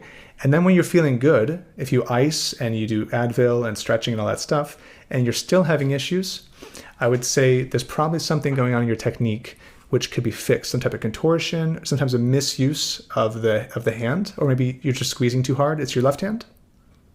Yeah, it tends to be sometimes this wrist, but it tends to be my left and then going down. And you fret with the left hand? Your right-handed? Yes. Yeah, okay. So for you, that's probably a result of squeezing too hard. So most people squeeze too hard. And what happens is the thumb is like clamping the back of the neck. And the problem with that, why everyone does it, is because when you squeeze hard enough to make a clear pitch, and then you squeeze more, it sounds the same. And it's unlikely to buzz. So I think as a result of hearing this, we squeeze and we actually overcompensate. And then you're playing with like this rock hand, and you're then so fatigued because remember, the muscles that do this are here. So no wonder you're not tired here, you're tired here. And so, I mean, all this with a disclaimer, I'm not a doctor. This is all my experience. But people tend to squeeze, and I think that's probably your issue, is you're squeezing too hard. And there's all sorts of exercises you can do. My favorite one involves taking the thumb off and just muting a note and then pushing down a little more until you find a buzz. And then riding that buzz and then adding a small amount of weight from there. That's a clear note, and it uses almost barely any force. I'm using my arm weight, the weight of gravity, the weight of the world, plus my arm.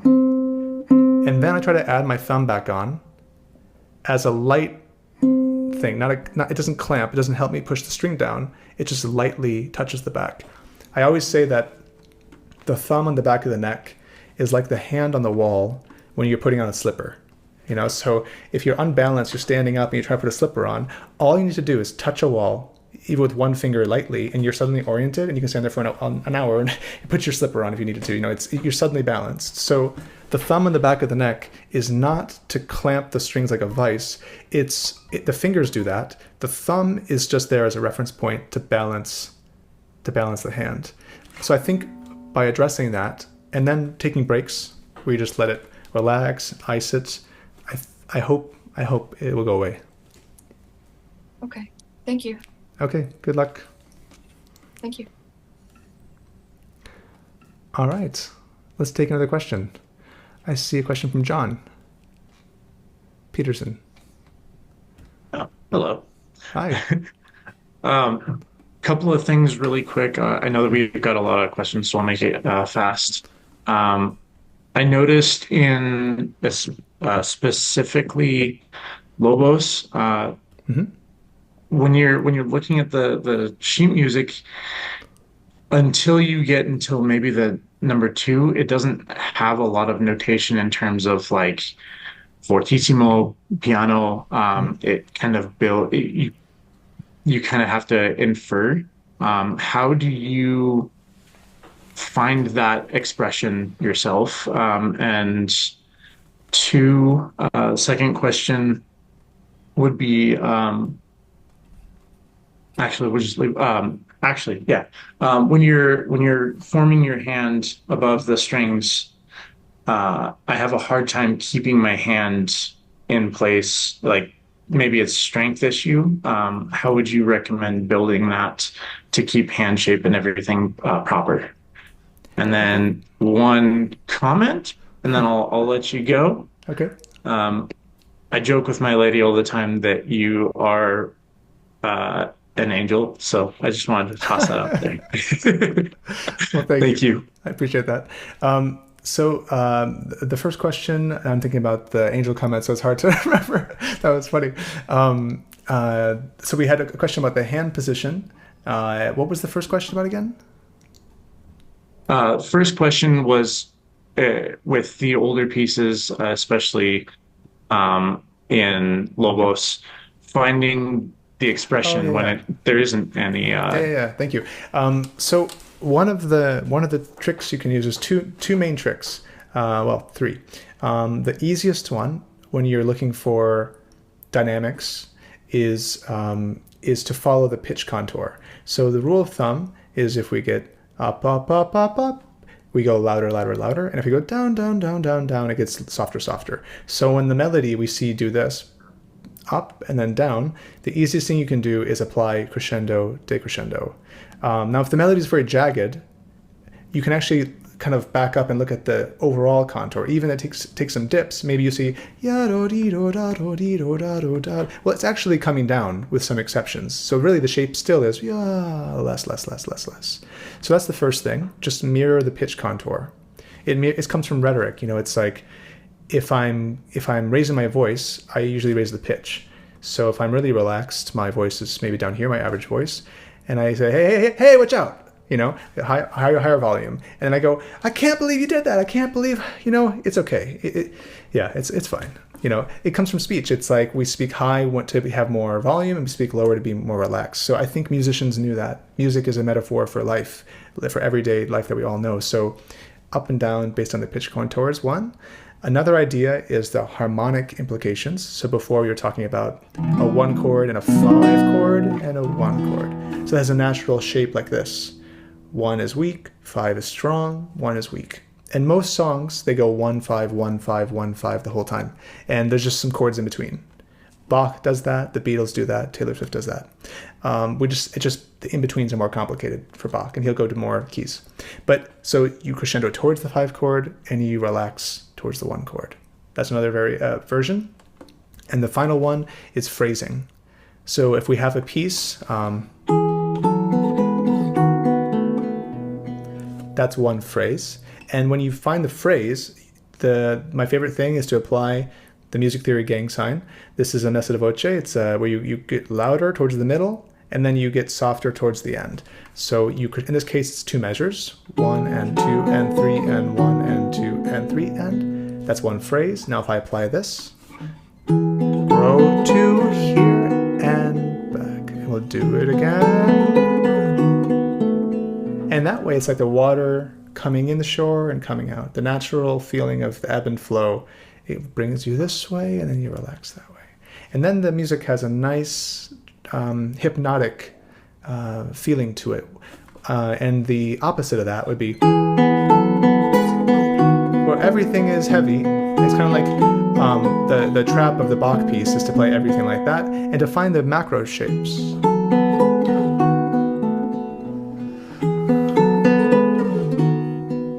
Suddenly it's music. Suddenly it's emotional. It's like speaking. The question about the hand, I would say it's a complicated one, but you have to make sure the guitar is grounded. So however you support the guitar, it has to be balanced on your leg and your chest and your arm. Or if you use a strap, your chest and your arm and the strap. And then you have to let all of your arm weight fall onto the guitar so that your hand is totally relaxed. You can't be holding up your hand. It has to fall on the guitar, and then just by curling your fingers up, you get to the strings. So I'm totally relaxed. I'm just like walking up to a bar, putting your hand on the bar, right? Totally noodly. This is a good noodle test. How is your hand? If it's like this, that's not good. Let it relax. Find a way to position the guitar so that when your hand falls, it'll fall right over the strings by the sound hole. Curl your fingers, and there's your technique. In between every pluck, let your hands go back to 0. Totally relaxed. Pluck, relax. Test your hand sometimes. Is it soft or is it hard? It should be soft. Even if you're playing something hard in between the plucks, it has to go back to that. So good luck. There's always more to say. I could do a half an hour class on each one of these topics, but I'll have to leave it there, John. But good luck with that. Okay. I see just a few more questions. Let's try to get to them. Marilia. Hello, brother. Can you Hello. hear me? Yes. Hello. So first of all, thank you so much for this masterclass. It was truly amazing. So welcome. I have a question. Yeah. So I have a question about. I'm now searching for a better guitar, more, better. So it's a very stressful and overwhelming experience to find stores and etc. So Sure. do you have any tips or some characteristics that I should look out for? Yeah, it's a little bit like I was saying earlier with mic placement.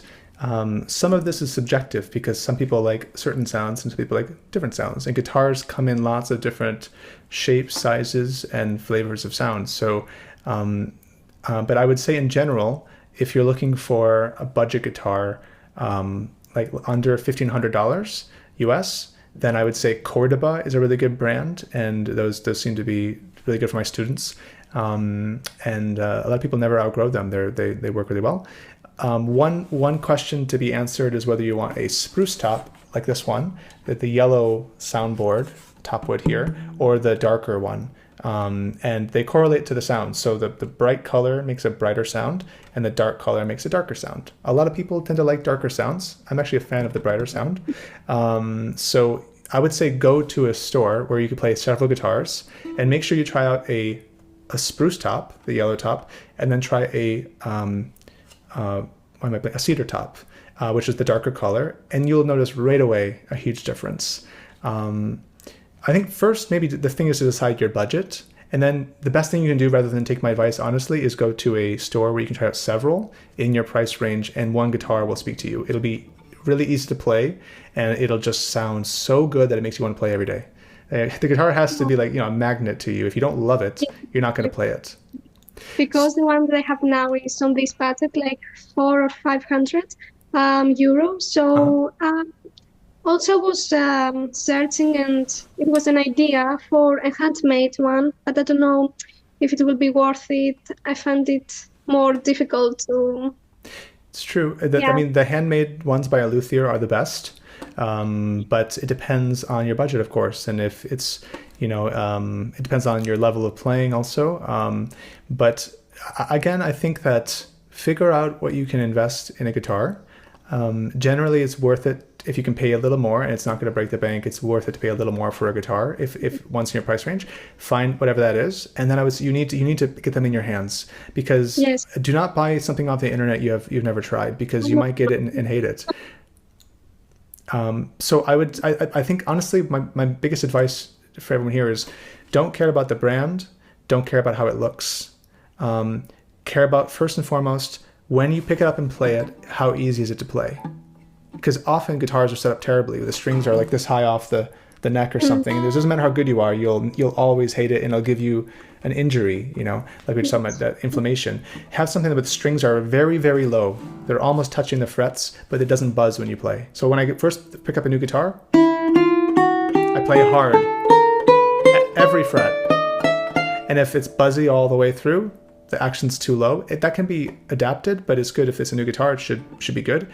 And see, is it really low and easy to play and without buzz? And then once you've solved it, we found a guitar where it's easy to play, then the question is, do you like the sound?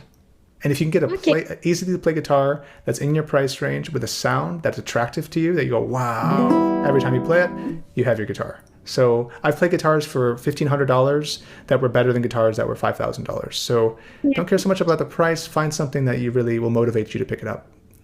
Yes, thank you so much for your time also. You're very welcome. Thanks for coming. All right, just two more questions. Well, let's get to both of them, and I think then we'll call it a day. We have a question from Barney. Hey, Brandon. Hi. I have a question. Actually, I'm going to use the Villa-Lobos Etude number 7 as a reference. Has to do with when you learn the piece for yourself and or teach your students that piece, and you want to bring up their scale passages to tempo. Mm-hmm. What exercises do you recommend to accomplish that? That's my first question. Yeah. Sure. Well, I would say every guitarist should have their basic scales. The Segovia scales are always good to go to. That every day they're drilling at a variety of tempi and rhythms. So like mine in my master's degree, I remember I played it ad nauseum, was this G major scale. I played up, actually I played, that one. What am I doing? Oh yeah. You can tell I haven't actually played it in a while. I remember I played it to death in my master's degree, and that one in E major. And it just gets something that gets you all the way up the neck and back. There's my E major one. On the end there. And basically, I would say slow to start. Often I put the metronome at something like 100. And what I'll do is I won't change the metronome, but then I'll do the whole scale, and the second time, 8th notes.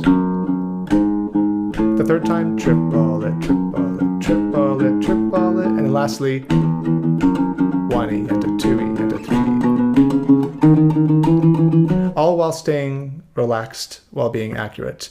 And a daily warming up with that type of thing, I think is an obvious choice.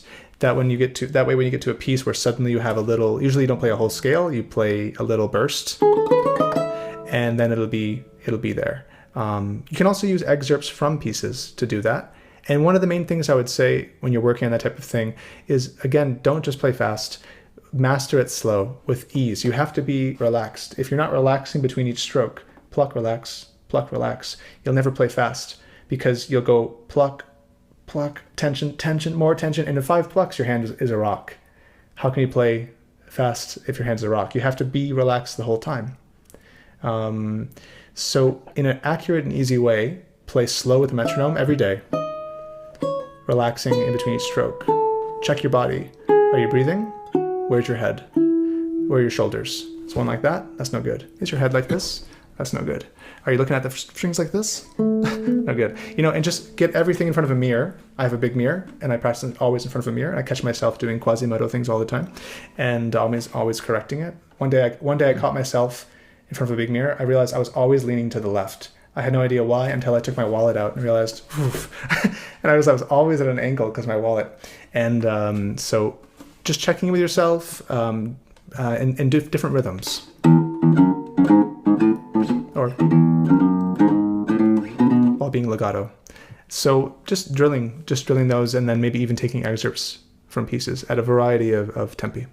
Right. So that when you're using rest strokes for this, and you're going from the high E string to the low E string, yeah. Do you position your right hand in a little bit of a different angle as you're going down towards the bass strings? Oh yeah. So one of the reasons you see people sometimes wearing like a sock on their arm is because we're constantly doing this. The hand should never be fixed the whole time. Sometimes I see people doing this. They'll leave their arms still and they'll try to move their fingers like this. Right. We navigate from the 1st string to the 6th string by dragging our arm forward and back. So now I'm here, and I started here. And then the same thing in reverse. You have to be able to drag your arm up and down so that the fingers, they just do this. They just close the hand one finger at a time, like Sora says. And then your arm puts the finger in the right place. So I like to think of it like your arm is the tone arm of a record player, and your fingers are like the needle, where the needle is not going to move to the right groove. It can't hop over. The arm needs to pick it up and move it to the thing. So put the tone. Don't move your fingers. Let it be relaxed.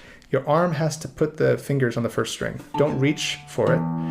Find out how to get there naturally. And to get to the 6th string, I can't reach for it. I have to move my arm until it's already going to be there. The brilliance of that is you always then just do this. And then playing looks like this. Not right. The first mark for me of when I see someone who looks like they started recently is unnecessary motion. Lots of extra stuff going on, as opposed to economy of motion, which is using the minimum amount of motion needed per moment. I include my body in that as well. Right. Some people keep their forearm fixed, right forearm fixed, and they raise their hand up like this when they get down to the bass strings. Oh yeah, I disagree with that very much. Disagree. That's what I wanted to ask you. In other words, you move the arm back. Exactly. You're keeping it the same height and the same angle. Yeah. Now what you're doing will change the angle of your hand. So when you play rest strokes on the 1st string, you're playing with a low wrist and a high arm. But if I play rest strokes on the 5th string now, right, I have to go with a high wrist to play rest strokes and a low wrist for rest strokes here. So there are different techniques which require different things. That's why there's no one hand position. There are many hand positions in the spectrum, depending on what you're doing at the time. But no, I really disbelieve in navigating the strings like that. So I wouldn't go there. But yeah. Right. Okay. One quick question. Same piece. In Villa-Lobos, whether it's Prelude number 1 or 7, the beautiful cello-like effect on the bass strings when you're sliding. Any suggestions to avoid, the squeaky noisy bass strings when they're right bass strings? Yes. You don't like being a DJ on the guitar? So a lot of people have issues with this. The strings are wound with metal, so when you slide against some friction, they make a whoosh. So there are several things you can do. The first thing is that when you slide on the string, do so on a slightly lower part of the finger, because what happens is after you play a lot, the very tips of the fingers, which frequently touch the strings, get calloused, so they get hard. And the harder the surface that rubs against the steel, the louder the squeak will be. Right. So if I grab something It's okay. If I grab something metal here and I drag it across the string and make a whick, and if I drag a pillow against it, it won't make a noise. So find the pillowy part of the finger, which could just be a millimeter lower, and slide with a slightly flatter finger on the string as opposed to a completely arched finger, which will highlight the callus part. Now, some of my students have had serious problems. Sorry, Brandon. Yeah. I'm sorry, I have to leave. My wife said she fell and hurt herself. Oh my God, please go help her. Yeah. I'm sorry, but thank you very much for your help. I appreciate it. I'll send you a recording later, okay? Okay. Good luck. Thanks a lot. I hope she's okay. Take care. Oh, that's too bad. I hope she's all right. Well, maybe I'll just finish this question and just since maybe he can watch it later. Okay, so sometimes I've had students who we all develop calluses differently. They have such hard calluses that no matter where they play, it's like a very, very loud squeak. You're squeak, squeak, squeak, like that. I sometimes I have them take very light sandpaper. Where's mine? Like this is 500M sandpaper that I use for my nails. 3M paper. And I like this a lot, and I file my nails. And sometimes you can actually file calluses because it's like jeweler's sandpaper. It's very light, doesn't hurt the fingers. And very light, you can get rid of a little bit of callus. Please don't overdo this and say Brandon made me make my fingers bleed. It has to be very, very light sandpaper. It's not super gritty, but that can also help as well. All right. We do have 2 more questions, and I'd like to just be fair to everybody and answer them. So let's go to, is it Nukon? How do you say your name? Hello, Brandon. Hey, man. How's it going? Oh, you're muted again. Oh, you got a baby. I can't hear you yet. Can you unmute? Let me see if I can get you to unmute here. Can't hear you yet?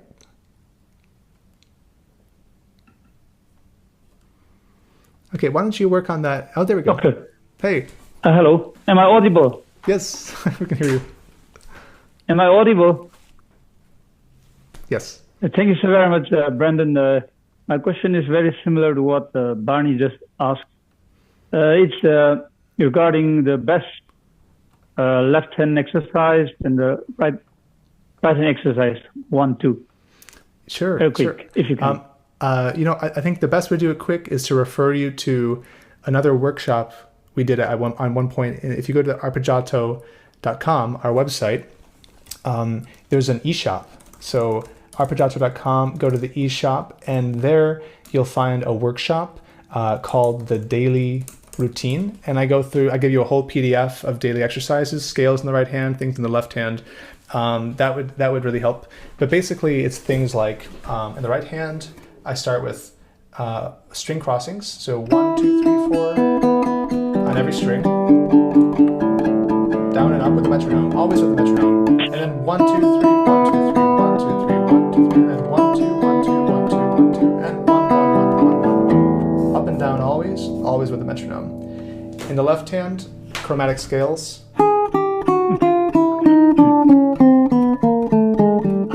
Always slow. We're not going to shred. We're not trying to. We're trying to be accurate and easy with minimum motion. If your fingers are doing this, it's no good. Keep the fingers close and your enemies closer. And then go for ease. Lightness of pressure, basic scales, things like that. And then start your pieces. I mean, you can warm up for as little as 5 to 10 minutes, but I think warming up is essential. If you just go to the guitar and start playing your pieces, I think you're missing something. Your body needs to get loose. You need to remind yourself how to play the guitar again every day. I heard that once and I love it. Every day when you pick up your guitar, teach yourself from scratch. How do I hold this again? What do my fingers do? What do I do with nails or no nails? How should my hands look? Teach yourself again every single day. Slow. It should be meditative. It should be very zen. You should feel better at the end of your warm-up. You shouldn't feel exhausted, So I hope that helps. But I think the workshop would help you even more. Thank you so very much. Nice to meet you. Take care. Okay, let's end. Thank you. Let's end where we started. Judah. Yeah, I have one suggestion though, because I started on acoustic and the number one issue I had once I converted was squeezing too hard with my left hand. Yeah. And this exercise saved me so much time please. and pain. You're just going to mute 4 strings, and then as you go, you're going to raise one finger off, and you're just going to go between all fingers back and up, play an open string, and then fret it, and then mute all 4.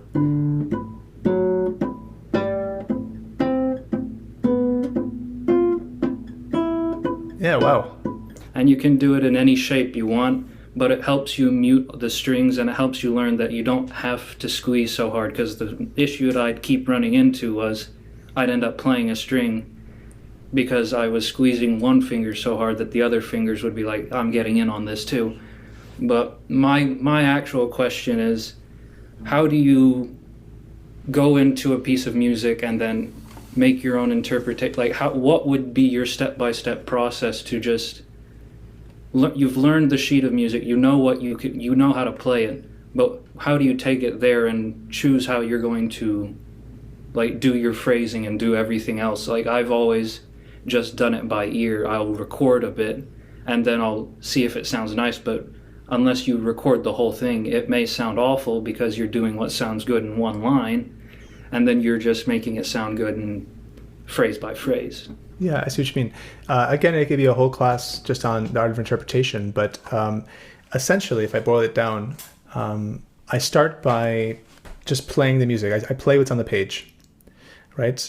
And to get a sense of what I'm going to be asked to do, the difficulty, how does it sound, what's the affect of the piece, what's the emotional content, or contents, depending, because often there's an arc. We have a sad section, a happy section, and a nostalgic section.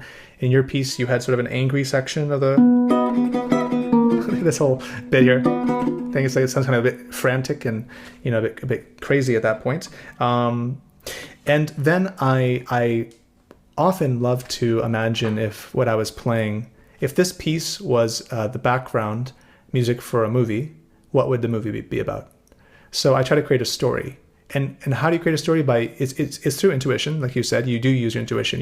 You play it, or maybe you listen to a recording of it, and since you can not be linked to it, but then of course you're getting a little biased by their version. But then the idea would be I just sort of close my eyes and imagine what is this about? What type of feelings do we have here? What would be happening in the movie? So let's take your piece. I hear minor. So first of all, is it major or minor? So if it's in minor, it's going to have some type of melancholic quality. So, okay, something melancholic. So we're not opening up with a bachelor party here. This sounds like it could be funeral music. It sounds like it could be about someone who's having a very sad day. And the first thing I'm picturing in my head is I'm imagining a rainy day with someone alone looking out their window. Longing. Maybe someday. No, never be happy. There's kind of like these twists and turns in that piece. So that one for me, since the pattern I recognized was trying and failing, trying, succeeding, trying and really succeeding, but all in the context of a melancholic feel. It's like someone who's depressed, who is trying to get out of it and failing, and then success of it. And then it's like the B section. If that's okay, let's go with that narrative I just made up. Then the B section is perfect, because now it's like it's I did it, I'm happy. This is what happiness feels like, And then now they're frolicking and it's dancing, and it's all like spirited and happy. So maybe now this person who was lonely and sad, suddenly the sun has peered through the clouds. Everything's great, but unfortunately, they go back. The piece goes back to the A section, which tells you, oh no, we've gone back to where we started. They're depressed again, until the piece ends. And so that implies a narrative structure to me. It's like a story, an emotional arc from sad to happy to sad. And then you can fill in the blanks. But I really make a real story in my mind. And then I try to just look at every phrase as if it was I'm an actor and I'm given a script. What would the words be in every single moment? We already talked about this moment. That's everything's great, and then the second time, actually, it's terrible. That's rhetorically clear what he's doing there. So my challenge to you would be, can you make an explicit story that totally maps on to the emotional roller coaster of the piece, and then try to get even more nuanced to individual moments. And then I think you'll find that has implications for what timbre you use, your volume, even the repeat. You do the same thing twice, but it's not the same. The second time is sadder than the first time because he was happy. He found it and then he lost it. Or maybe it's another narrative could be a breakup story. Lonely, single, just longing to be with somebody, trying a date, but it fails. It goes pretty well, but not really. Okay, it goes great. The third one goes great. Then the relationship is happy, but it goes back, and now it's the breakup, so it's worse. So you play slower, softer, so do you see what I mean? It's like, it's case by case with a narrative, but I'm taking it directly from the page. I'm not making it up and just like superimposing it onto the piece. I'm listening to the piece and I try to say, what is it telling me? What am I hearing in my head? And then I try to lean into it and exaggerate and find as much nuance as I can like pull out of the piece. And if you do that, no one will ever play like you, because what are the chances that somebody else has the same story? 0. So that way you'll always have unique interpretation. And if you want, lastly, listen to other players for inspiration. Listen to 10 versions of that Villa-Lobos. There's thousands of versions of that piece, and you'll hear hundreds of different ways of doing it. So don't be afraid to take something you like. If you hear David Russell play the B section in a way that you think that sounds great, try to do the same thing. If Segovia does a great job at the opening, then take that. There's no patent on interpretations. If you like it, borrow it. Mix and match, synthesize your own version. In the end, you have to use your gut to tell you what's right. And that's why music can go 1,000 directions. And you can have 100 people lined up who are all equally good guitar players. They play the same piece and you hear 100 different stories. It's fantastic. I'm so glad it's that way. And we're not all just robots playing, going back to your original point, going back to like just playing it right. If there was one way, that would suck. I'm so glad there's so many ways of playing, because it's art. In the end, it's not a science, it's an art, which means it's malleable. It depends on how you feel that day, that point in your life. I've played Lagrima and that prelude and Recuerdos for 15 years. Do you think I played it the same 5 years ago? I might have played it different yesterday, because I'm different. We react. Music is a living thing. Unlike painting and the arts where you do it and it's done, it's always alive because we can do it again and again and again and change it. So that's why I do it. That's why I love it, for those reasons. Yeah, my number one issue is lately I've been trying to learn Tango and Sky, and that's such a hard piece to add any form of... Yeah, Tango and Sky has really pushed my ability to multitask the same, because you're having to do separate voices in completely different styles, and I've been trying so hard to not lose my calm every time I play it, because I'll get halfway into a phrase and realize I played everything the same, because you're supposed the manuscript I have is in French and I don't speak French, so I've been Google every French word you don't recognize. Take care, Aaron. Yeah. Thanks for coming. Thanks for playing. You have to Google every word in the manuscript. It's for everybody here. Often manuscripts have Italian words, the universal language of music. If you're playing a French piece, it has French words in it. You have to understand every single word, because what the composer did is leave you breadcrumbs. The composer from the grave gave you clues at what they wanted. And if you don't understand the writings, which you could just simply put into Google, right, and then write in English what it is, you're just missing out on the goods. So the first step is understand every word on the page. And then the good news about that one is you can listen to Roland Diaz play it. We can't listen to Taraga or Soar. And so it's a dream. It's amazing that we get to listen to the composer himself playing it. So to start with his version, try to copy it, understand every word on the page, and in the end, my challenge is you need to have a very clear story that's unique to you and then resonates emotionally with you. Thank you. Cool. Judah, thanks so much for sharing. I really appreciate you playing. All right. For everyone else, thank you so much for spending your afternoon with me. And I want to just remind you that we're going to do more of these, and we have 50 hours plus of this type of thing, plus full workshops. So there's so much content there that I made it for you guys. It's there because I love talking about this stuff. I love teaching. You guys all seem so interested in these topics, and I get really satisfied when I feel like it's helping other people, and that's amazing to me. So if you want to learn more, there's so much content there. But I just want to remind you that the absolute best fast track is private lessons. So if you want to study with an arpeggiato teacher, remember we have trial lessons. There's like 12 teachers to choose from, all wonderful people, friends of mine, colleagues. And I'll announce hopefully another new live event soon, so stay tuned for that. And other than that, I had a great time. I hope you guys did too. And I will send a recording of today's event in case you want to review it. Okay, have a great end of your summer. Take care. Thank you so much, Brendan.